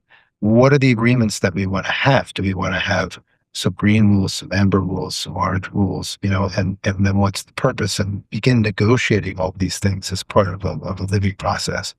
And then it gets even more confusing as we move into the metaverse. And we begin to see the inherent constructed nature of everything. And then the choice point comes up of, well, what do we have actually pretty complete freedom to choose what the community is going to look like. And what do we want to choose from that place? What are the frames that we're going to pick? What are these arbitrary rules that we're going to make? So to me, that's one sort of lower right structural, lower left, lower right structural component that's really interesting. But then personally, it's that, it's the community, it's these conversations that bring it all alive. It's having teachers and having students. It's no fun having dinner alone. We want to play with each other and awaken together and fuck up together and get messy with each other and clean up with each other. And so to me, the invitation of a spiritual community is, for any community, really, is to be able to do all this in a way that's self-transparently imperfect. And we can laugh at ourselves and laugh at the container and laugh at the silliness of it all, and then take it with absolute deathly seriousness. Thank you, Keith. The metamodern ethos places a high premium on intersubjectivity and collective intelligence and things like that. When it comes to spirituality, then there's a question about how we structure those spaces in a way that gets beyond the dichotomy between the single vertical individual broadcasting to a group of people or a flat egalitarian space where everyone's equal. Right? We're trying to unfold forms that preserve and transcend that dichotomy. I usually think about it as a topology, right? It's a landscape. Everybody's actually different verticality relative to a specific domain, right? If the domain is spirituality or beingness or something like that, you still have everybody at a different spot. And so how do you create a space that is taking that topology, that landscape into account? My sense is it has a lot to do with sharing the phenomenology of where you are on the path right now, right? And it's not sharing everything, right? It's very specific. You're going to share the phenomenology of how you're relating to the great matter at this moment, or how it's actually going on for you. And then there's a transmission function that comes from that. In a space where one person is going to tell you the story of their awakening, it has a great transmissive power, but it doesn't do this other thing that comes from the circulation of people saying wherever they are in that process, but keeping very focused on the phenomenology and not the beliefs about the experience, just sharing what it seems like you're going through and where you are in that. That seems to me to create a shared spiritual resonance space. Absolutely. The way I think about it in my teaching is we go from communion to communication to community. And that actually without people sharing the phenomenology of their realization, then without that communication, that community actually isn't wired in at that depth. What you've wired in, as you were saying, is that you wire in a kind of maybe a postmodern sensibility that's okay. And so actually the community is functioning at one level and then goes somewhere else in personal practice, but comes back there. And those are the unwritten rules that are followed. That's right. Yeah. As opposed to democratizing the realization, of course, when it's there, and then beginning to share, because then essentially the Sangha begins to operate as a transmission process rather than just the teacher. And you do see a bit of that in Zen, right? Koans are fantastic. They do many different things, but one of the things they do is present usually two or a couple of people having that phenomenological exchange, right? It's a real time back and forth, and it creates this intersubjective wisdom packet within that community. Right. That's one of the reasons it's so valuable to preserve and pass on those stories. Right.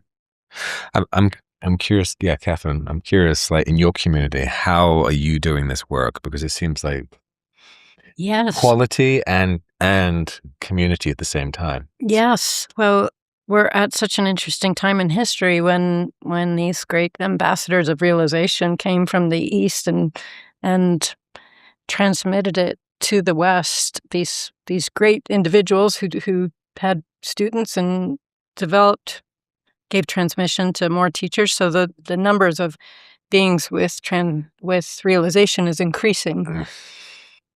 And which introduces the we, right? So now that there's not one great teacher transmitting to a lot of people with far less realization, but it's getting more towards the middle. How do we operate together? I think that's what we're talking about here. I just wanted to say it in some different words.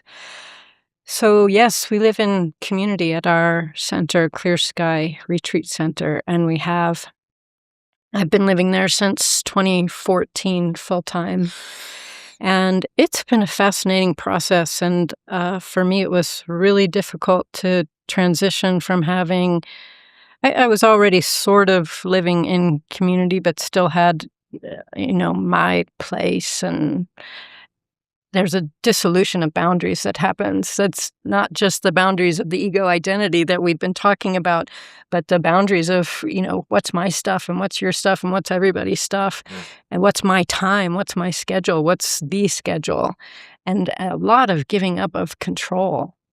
And very difficult transition for me initially to for example, learned to not close my door every time I went back to my room. Just these small things were very telling. And it's been especially interesting to see almost every person who comes to reside in our community go through the kind of same process of this adjusting from having a kind of nuclear individualistic life to learning to live in community. And the transition's not a pleasant one. I think we love the idea of living in community. And then when we start to do it, we pretty much freak out and have a really hard time giving up control. And then if we can survive that transition, it's such a tremendous relief. I don't need to be taking care of all of my own stuff because we're all taking care of the stuff together. I don't need one of everything because it's mine, but we share all these things, and there's a beauty in the sharing. I don't need to decide what I'm going to do every day because there's an awesome schedule that keeps us all on track and all sharing an experience, which is what we're here for.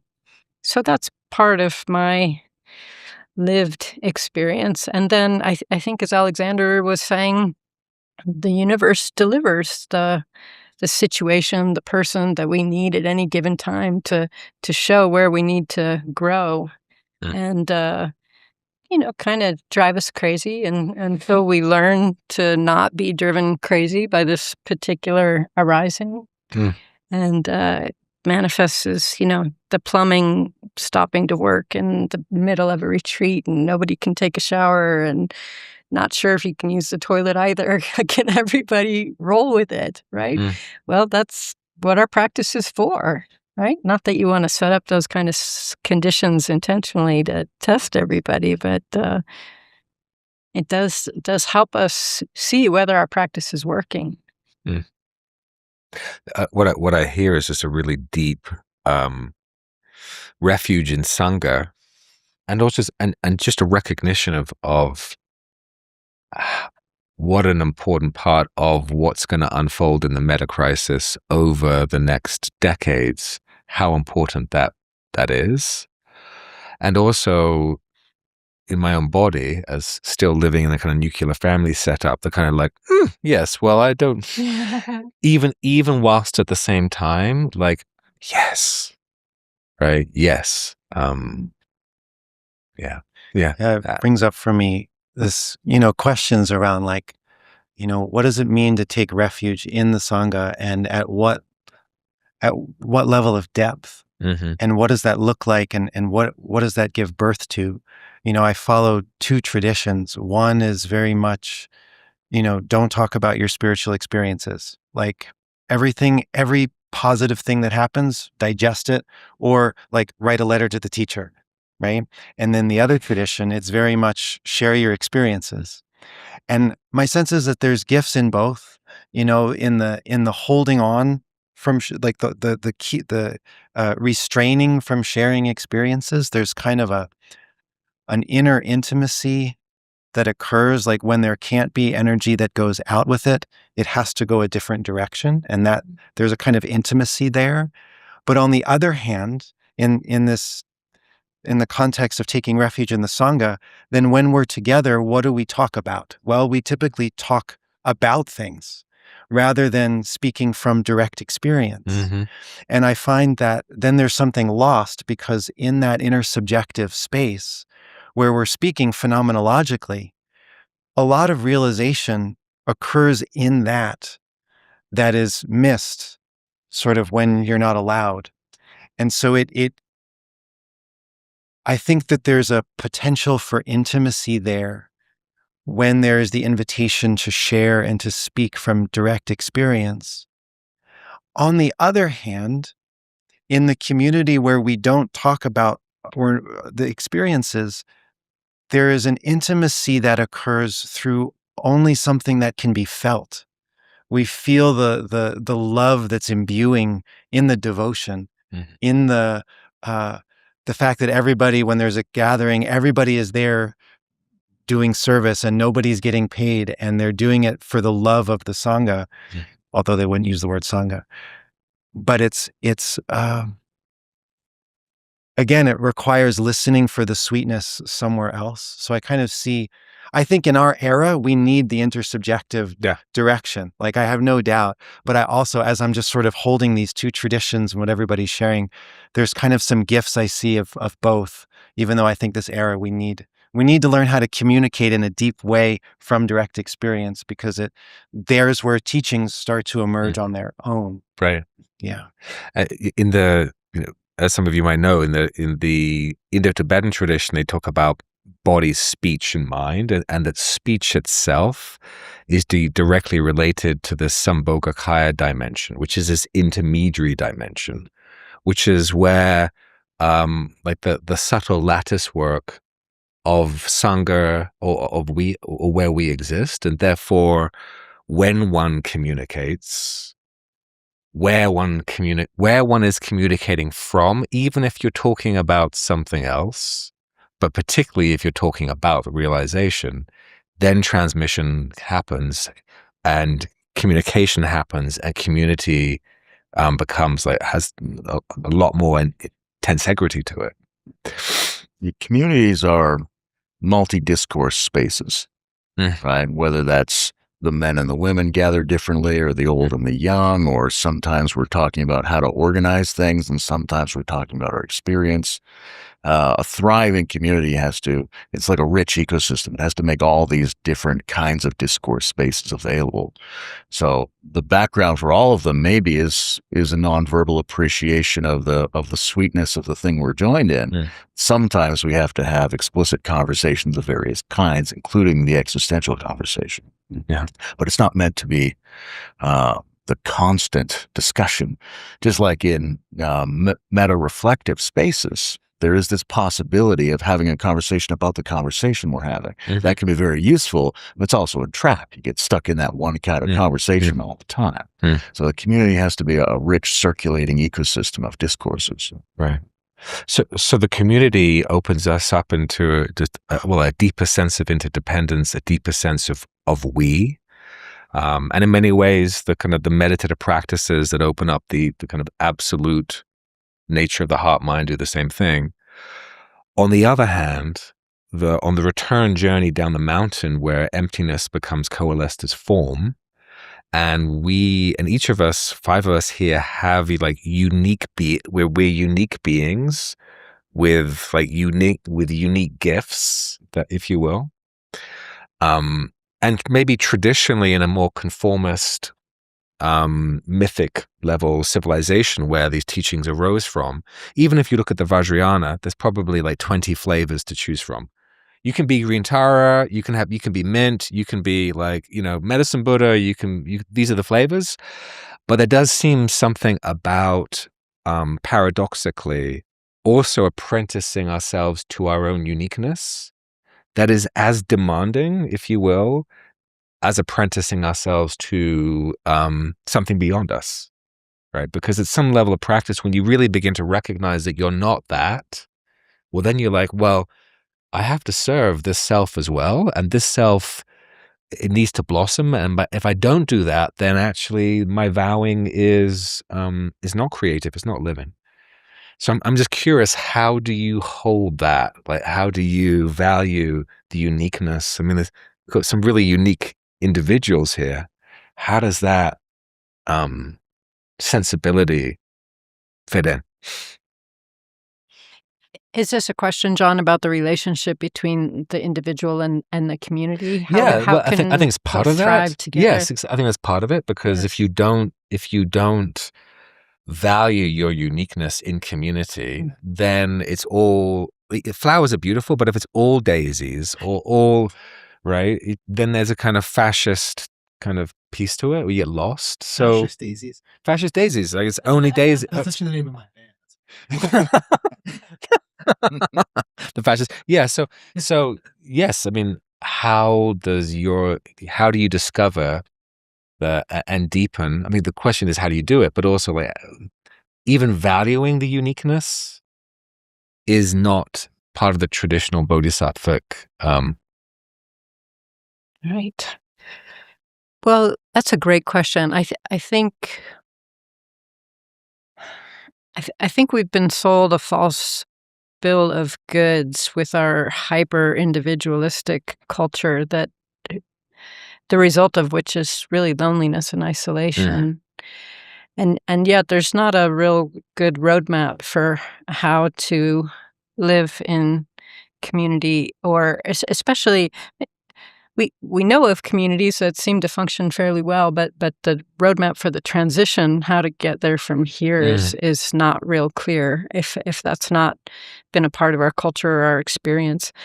And my experience is that when someone can live in community, we do need to give up our sense of independence. And it's really kind of a concept.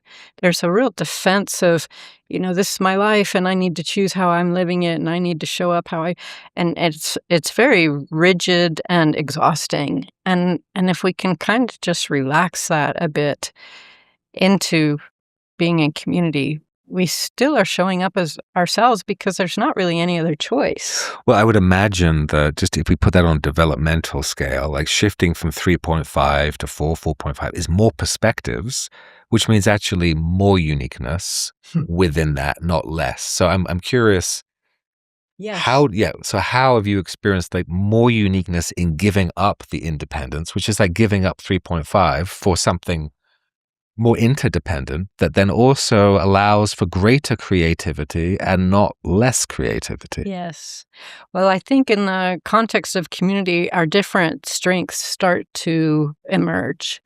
And oftentimes we may not even know what those strengths are ourselves. We may not know our own strengths, and other people in community point them out to us and invite us to draw them out more. That's a really exciting thing. It's really exciting to discover strengths that you didn't know that you had and that other people are appreciating.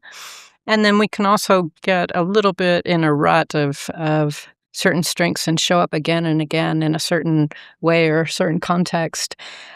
And then see how someone thrives in a role that we never really were attracted to, but they're doing it so beautifully. It makes us want to imagine ourselves like, well, maybe that isn't as distasteful as I thought that it was, and maybe I might actually enjoy doing that. And being in community, we have the scaffolding to support us experimenting that way in different roles and different functions showing up in different ways. And it's a lot of fun.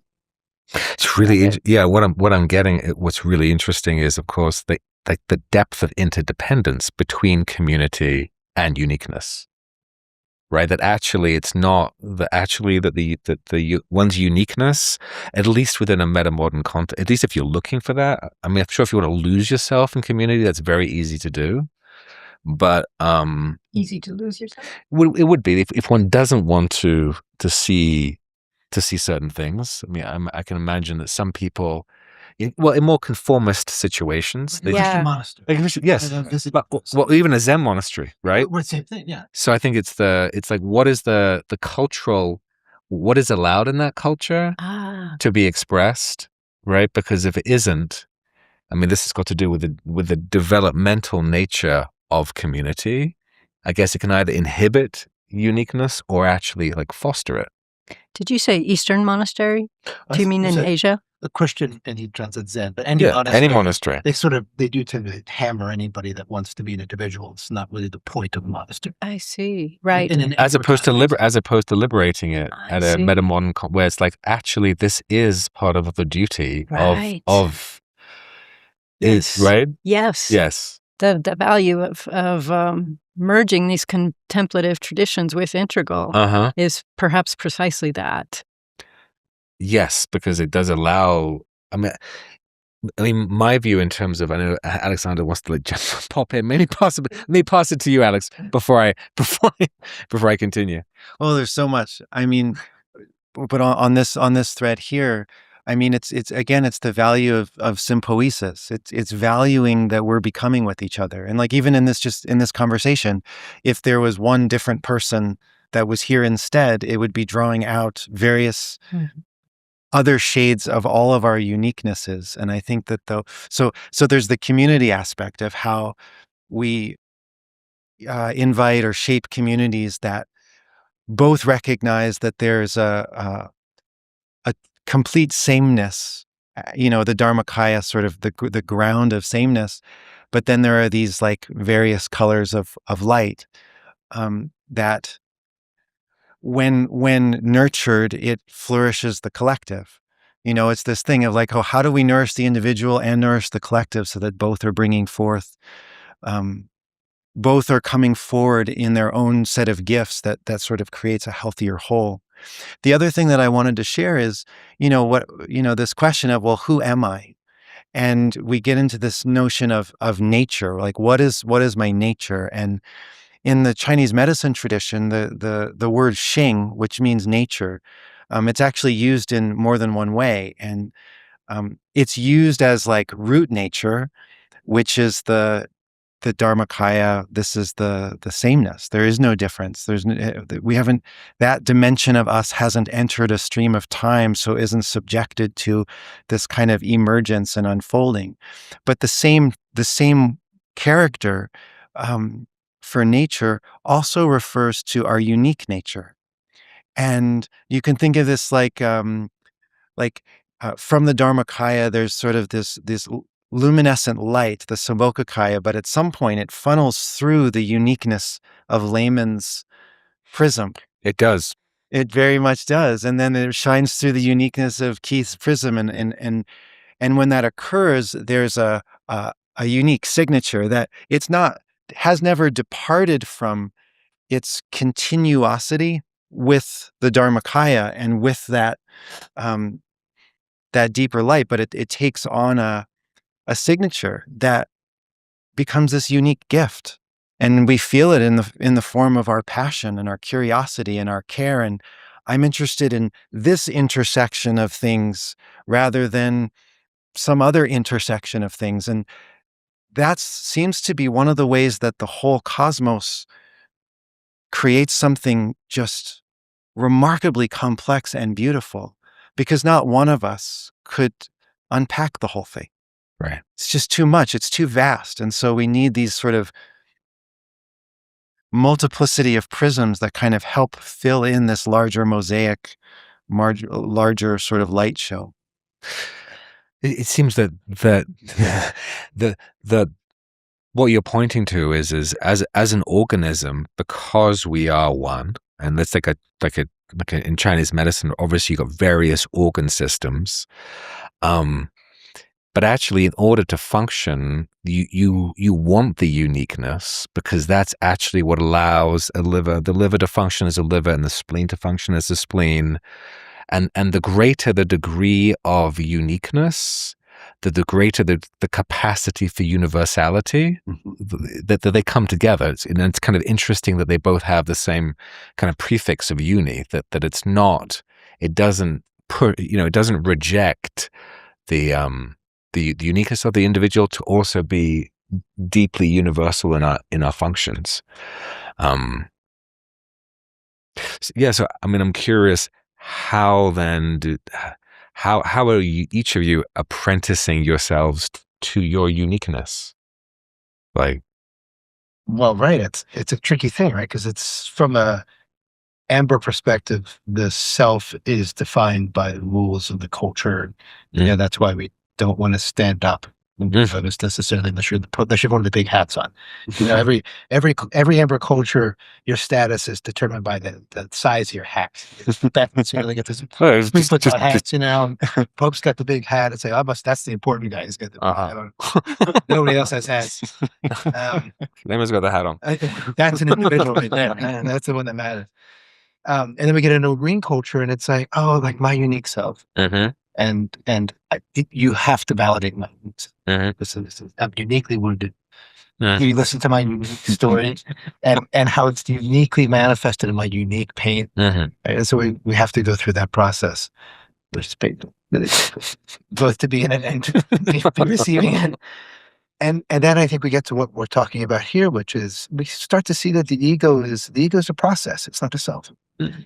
Right? It's like there is no key. Right? It's just it's biological, cultural, psychological conditioning all packed together that makes this genuinely unique manifestation that is this keenness. And I'm unique, just like everyone else is unique. We're all unique. And so there's a hilarious uniformity and non-uniqueness in our uniqueness, which to me allows us to honor it because it is important. As Alexander was saying, right? It's like, we're drawn to certain teachers because of their uniqueness. They have a certain charisma and they transmit the Dharma in a different way than the other person does, right? It's like, oh, why is it? I don't know. They got a magnetism that I like. So uniqueness is absolutely vital. It's how we grow. It's the innovators among us, the Einsteins, and all these people that their unique creativity, their unique genius really moves the species forward. As long as we don't believe the press too much. Yeah. So, both that. Totally. Totally. Yeah, there's kind of a divergence in how we think about going beyond the personal, right? We can think about going toward the impersonal or towards something else. I sometimes call it the hyperpersonal. And what makes the difference in that choice as individuals and as a system? And I think about maybe three things: about view, and about health, and about art.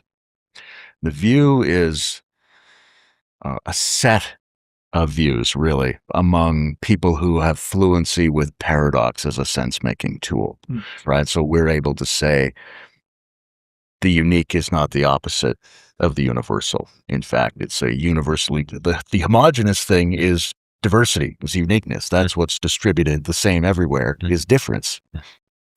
Or sympoiesis, right? This plastic gold chain that's visually distinguishing me is something that Alexander gave me. So he's my... that Alexander lent you. For this podcast. For this podcast. Exactly. There are lots of meta-level ways to think that revalidate uniqueness because they undoes the dichotomy that's usually held between the distinct and the indistinct. Right? We could even say it's not thinkable to separate unique from not unique. They're really always coupled on some kind of a creative gradient. So there's views like that are empowering to the uniqueness in a metamodern sense, in a way that doesn't sabotage the growth of our attunement to universality. There's the view. The health part is, Jorge Ferrer recently has been saying the integral bodhisattva vow is no part left behind. Right? So the more of your organic complexity that's coming along with you, the more you can operate as a unique being. Right? And maybe our distant ancestors thought about that more in terms of animal types, right, rather than individual humans. But we're all different. If somebody's a raccoon, you got to be a good raccoon. Somebody's a raven, you got to be a good raven. That sense that there's a healthiness to beings that are operating with the consent of the flourishing of their full inner complexity, and that creates a kind of uniqueness of function in a system. And then there's artistry. And for me, that's been the biggest part of apprenticing to the uniqueness, as you put it, which is to say the great universal human, but especially Western, and for me, you have the Renaissance to some degree, but the great French art movements of the early 20th century, the Dada and Surrealism and all those sorts of things. I was so in love with that as a kid, right? That it shone forth to me with the same power that Dharma shone forth to me. But there was something that those things had in common. Right? There was something about what Salvador Dali was doing to the character of Salvador Dali, which was not in any way opposed to his attempt to merge with something transcendent, right? But I think you have to fall in love with the possibilities that are opened up by the work of stylizing your character. You have to have examples of that, and examples of that don't seem to foreclose your other developmental possibilities. It's like that statement, writing about happiness is like writing with white ink on a white page. And it's talking about how, like, as human beings, we live in this world of polarization and dichotomy and, heroes and falling from grace and like all these kinds of things that when that uniqueness comes out, it's exciting. It's interesting. It invites us to lean in, and in that, I think we touch something more intimately, because the artist moved that gesture just so, and it struck us that if everything was sort of homogeneous and it's all about just the one thing that doesn't move, while it's fine when you're already sort of in realization of that one thing that doesn't move, we are moving. And when we are allowed to move in our own unique ways, it's exciting, it's compelling, it creates art, it creates soul, it creates an aliveness. And then the other thing I just wanted to mention, based on what you were saying, is the domain of health. And, if we want to steward, humanity in some way to discover their deeper nature,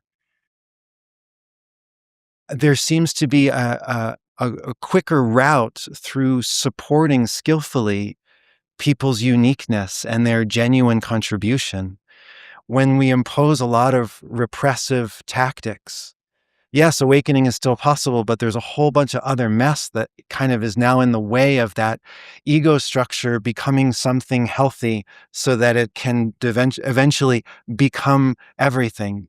And there seems to be an elegance that's possible there when that health piece that you're describing is sort of engendered, nurtured. The role of discrimination in suchness is really interesting, right? Because you can appreciate the suchness of anything and everything, but you can also go, no, that one's really screaming suchness to me, right? And there's a uniqueness not just in how you show up as a character, there's a uniqueness in how you recognize the world. I think this has a lot to do with the subtle ways in which we appreciate ecologies, right? If you go, as a very simple sort of shamanic example, you send somebody in the woods, bring back the perfect rock for the ritual. And there's a lot of rocks out there. They've got to find just the right one. And each one of them, you could move into the mode where it's exactly the right one because everything is exactly the right one. But one of the exactly the right ones is exactly the right one. Right, so that's an extra skill set, but I think it's really important to bring that skill set forward to amplify the aesthetics of the cosmos that we're participating in. Well, I'd like to just give a shout out to people who are watching or listening who may feel like you're in an acute state of suffering. Because as we apprentice to our own uniqueness, that's really a precious time. It's a precious transition zone in that uniqueness coming forth. Similar to Alexander, I've had a very intimate experience with death recently when my guru and my partner passed away a year and a half ago. And it's such a tremendous transition to go from doing everything together to doing everything together with another person and community, and then have that very important other person not there anymore. And there's a profound grief that's natural. That's a process that we need to go through. And there's such a beauty within that grief. There's such a connection with all the other people on the planet who have experienced this profound loss, which is everyone. Death is sure for all of us. We may not have experienced it yet, but we will. And it's a kind of invisible connection that we all have and don't often talk about. So I've felt a real beauty with that connection with many people who I may never know through this experience of loss. And then also this kind of reinvention of oneself that becomes possible, or adaptation or new interpretation, because all the things that we decided together, now I'm deciding more from my own agency. And that's exciting and creative and terrifying and a big responsibility. I can't blame anything on my partner anymore. I'm sure he wished that came earlier, right? But there are a lot of compromises in a relationship. And then when those compromises are taken away, we kind of miss them. And then we choose how we want to show up. And so to any of you feeling like you're suffering now, it's really just an opportunity to reshape how you're going to want to show up. So that's exciting. We when we started, we were talking about what that minimal viable shared kind of bodhisattvic fabric might be culturally, and I think we agree that the kind of the evolving universe was part of that meta narrative. And as we're leaning into individuality, both the ground being universality and then the healing dimension, but there's also this creative dimension, which I think is the evolutionary dimension, right? And without the recognition of the healing, sometimes when I'm teaching, I talk about like there's the way of the pearl and there's the way of the snake, and they're two different ways of transforming. And the way of the pearl is a kind of metacognitive love, wisdom, relating with what's occurring in such a way that it creates beauty from suffering. And I think I would imagine all of us here and those who are listening recognize that so much of transformation isn't about transforming what's happening, but how we're relating to what's happening. Right? That's a really, I would imagine we all had a moment in our lives where like, it's about this move, not about that move. And then there's also the way of the snake, which is change, like move, breathe, Shed the skin, like and that also has real merit, right? And so this creative edge is this creative edge between knowing when to be still to be able to attune, and knowing when to move, because actually that's what movement wants to happen. And our uniqueness is at that sweet spot where both of those are happening. And so as unique beings who are kind of waiting and moving, we're living as unique beings in a unique moment in time, right? It's never been like this and never will be again. So I'm curious, as we wrap this up, and to share with our friends who are listening, like how are each of us coming to terms with what the unique quest or the unique artistry, like what is unique about being bodhisattvas at this moment in time? For you, but also for us. If we sat here in the Song Dynasty, or if we sat here in Nalanda University, or if we sat here at Samye in Tibet, we had the same conversation, but it probably wouldn't have come out the same way. What's unique about this time? And hence, what's unique about us? Yeah, my sense is that what comes up for me is a mixture of what's unique and also what isn't unique. And I'll start with the what isn't unique. My sense is that there's a universal need that has occurred over every epoch for human beings to learn how to be held in their pain so that they build a new relationship with experience. And so my sense is from that side of it, a bodhisattva's job in this time is still to love inexhaustibly and deeply. But if we then bring in the question of uniqueness, it brings into the language, learning how to love precisely. And precisely brings us into a recognition of the developmental complexity. that loving a 7-year-old has different requirements for what that charge is, what that child needs is different than the 15-year-old, the 18-year-old, the adults throughout the various sort of moments along their process of becoming. And I think that we can get really refined and skillful in understanding what are the developmental needs of a collective, of an individual, not as ladder stair steps, but as an unfolding human whole. I like to think of development more like a piano, like chords on a piano or chords on a harp, where each person has this whole developmental history that's a part of their unique signature of becoming in a particular moment.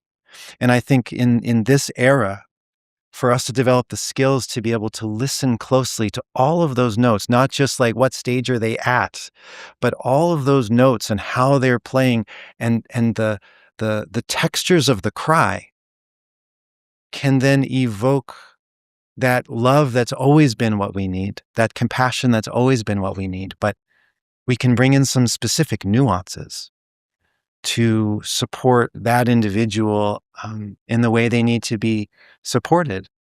And then holding them in the context of the larger ecology, that they're not just an individual, but they are in direct relationship with the whole of existence. And we have a place in that relationship to maybe offer a loving hand in a way that really matters and can help the person see that they are a gift and that their pain and their torment is a deep, deep gift. And no one wants to be told that. So that's not our job. That's not our job. Our job is to love them precisely so that it becomes a natural discovery from within. Yeah, that's what I'd say. Thank you, Alexander. I think I would take it in a direction. I would say we all know the external things that are unique about this time. AI, the metacrises that are unfolding, all of these different, late stage capitalism, all these, those are all sort of unique and easy and obvious. But I think one of the really unique things is, for millennia, it was a red culture based on power and control. And then we had this amber cultures that evolved over hundreds of thousands of years that really were rule-based and myth-based second-person cultures. And they reigned for thousands of years. Just this uniformity, grandfathers to grandfathers to grandfathers to grandfathers to grandfathers, on and on. And then just 300 years ago, we have this new evolution of this quote-unquote third-person perspective, this enlightenment, this objectivity of, okay, wait a minute, we can see the myths. Now we have 3 worldviews that are all coexisting. And then you go back about 70, 80, 90 years, and then there's this 4th perspective, this green perspective, this context-aware perspective. Objectivity is bound in contexts of culture, and culturism, and enculturation. And so now we have 4 worldviews that are in the world. And then we have integral, in the last maybe 30 to 40 years, comes online and says, no, wait, these are all frames that are sort of created, and every worldview is itself a frame, including this frame.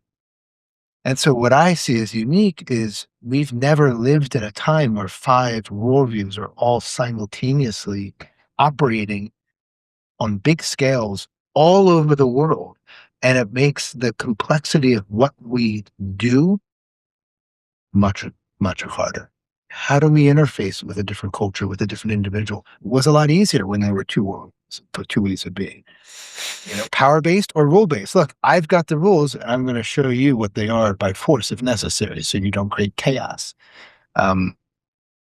So we're in this uniquely challenging position of, until we can see development at a bigger level, at a bigger scale, we can never apply the right solution to the right problem. And that's what I see as the uniqueness and the unique challenge of this time. Thank you. No previous epoch was blessed to have the music of Keith's band Fascist Daisies, which we'll be performing tonight in Boulder. It's true. Only $10. Please stop. Are you sure about that? I mean, I seem to remember that there were some times where it was. It reminds me of Let's get on to the subject of time. We may have some of those Soviet rock bands had a little. The Fascist Daisies. a few of the things that make this moment unique. One of them is that we have to intentionalize things that were taken for granted traditionally, right? To be embodied, to have culture at all. The background of the entire ecological system was assumed for our ancestors. Now it seems like an open question. It seems like it's in jeopardy, and that jeopardy produces a response of care. So there's something we have to do on purpose now that was a given for most of the way our ancestors did this practice. Two is the apocalyptic mood. Right? There's a little bit of how do we avoid or how do we accept the feeling of doom and uncertainty at huge scales in a radical sense. Every piece of news we consume suggests the possibility of radical disruption. And in order to liberate our hearts to be participants, we somehow have to die to something we were holding on. We have to really accept the doom and the tragedy, that the apocalypse is not just an anxious fantasy that bedevils us. It's an intrinsic part of what we need to accept in order to show up at this moment. And then the other thing is, to use a Whiteheadian expression, the ingression of the strange. There's something, to my mind, about the weirdness temperature increasing. That the amount of content that you encounter where you go, I don't know what the fuck that means. That's increasing. UAP thing. Yeah, UAP is a perfect example. What the hell's right? going on? Whether it's politics, ontology, cosmology, technology, the shows we consume, everything's gotten way stranger. And I think that's going to increase, and it has to be part of the way we think about humanizing and sacralizing and naturalizing the world in these times. We have to really accept the kind of rupture or collision that's represented by a question mark and an exclamation mark tightly wound together. We're deep into weird times. It's a feature, not a bug, and we have to take that on as part of our Dharma work. Thank you, Layman. Catherine? So one of the things that I love about being alive at this time is that the opportunities for being agents of transformative change, positive change, are also so tremendous. Like Layman is saying, we do need to hold this potential apocalypse at the same time that we're holding the need we all have for a sense of stability day to day. And we're in a position where we can do that. If we're building a new building, we can build it, maybe required by law to build it hooked up to the grid, and we can also build it with backup systems in case the grid fails and we need to live in that different reality that looks like it's coming down the pike. We can look at weather systems and see whether the droughts and the wildfires that we're experiencing in this part of the world can be remedied by addressing ecologies in other parts of the world. Perhaps greening the deserts in Africa could help end the droughts that we're experiencing here. And that could create a really beautiful win-win situation. And that's actually something that we could undertake, that we could support that movement on the other side of the planet. And that's quite new. We can support Indigenous people to return to their historic role, those that are interested of being stewards of the land, and participate in the healing of that rupture in humanity that occurred in our colonial heritage. Mm. We could do all of these things in the same month. We could participate in all of this goodness and all of this redressing of the world's challenges that we're facing. And in my experience, that goes a long way for alleviating the anxiety and the despair and the grief that we feel about all of these things happening today. Yeah. Thank you. I have both the sense that there's a really deep need for both the universal and then to take everything like significantly more personally. So I was recently asked, like, what's my spiritual practice? I'm like, taking things more personally, right? That there's actually, and this speaks to the need in this time for uniqueness, because that's where our creativity comes from. That's where your creativity comes from. So there's this, I think we're all faced with this great moment of opportunity for creativity, because we have to witness the hospicing of the end of one time and the midwifing of another. In my own kind of mythopoesis of where we find ourselves, I'm like, oh yeah, this is the end of time. Like, there's no way we're going to be running on a Gregorian calendar in 30 years. Like, the AI systems are going to think that that's a really good idea? Absolutely not. And that's been anticipated in the collective psyche for a while. Like, oh, the train runs off the tracks now, right? So, and then if you can like dial into that, like, oh, we're talking about to get through this, we have to have a mythic sensibility to recognize, oh, end of time. Oh, that's a judgment day. It's like, oh, the wheel goes one way, or the wheel of AI goes one way, or goes the other way, or it goes both ways simultaneously. But judgment's related to creativity, right? And so we have this amazing opportunity in front of us for creativity and for asking ourselves. I think was it you that said, Keith, or like, there were all these things were given to us previously, and now actually that they're not. Now actually we actually like, oh, like we have to choose. We haven't inherited 1,000-year lineage. Like we actually have to, with everything, we have a creative choice, from even like what time we're living in, how we're going to live, how we're going to relate to one another. And so what a great responsibility that we have, but also as budding bodhisattvas, what a creative moment to be alive and to be journeying like this. So, Alexander, thank you for being here. Layman, thank you. Really appreciate it. Catherine, thank you so much. Keith, thank you. Thank you, everybody in the studio. We really appreciate your support in making this happen. And I know all 5 of us just dedicate whatever merits might have been gathered.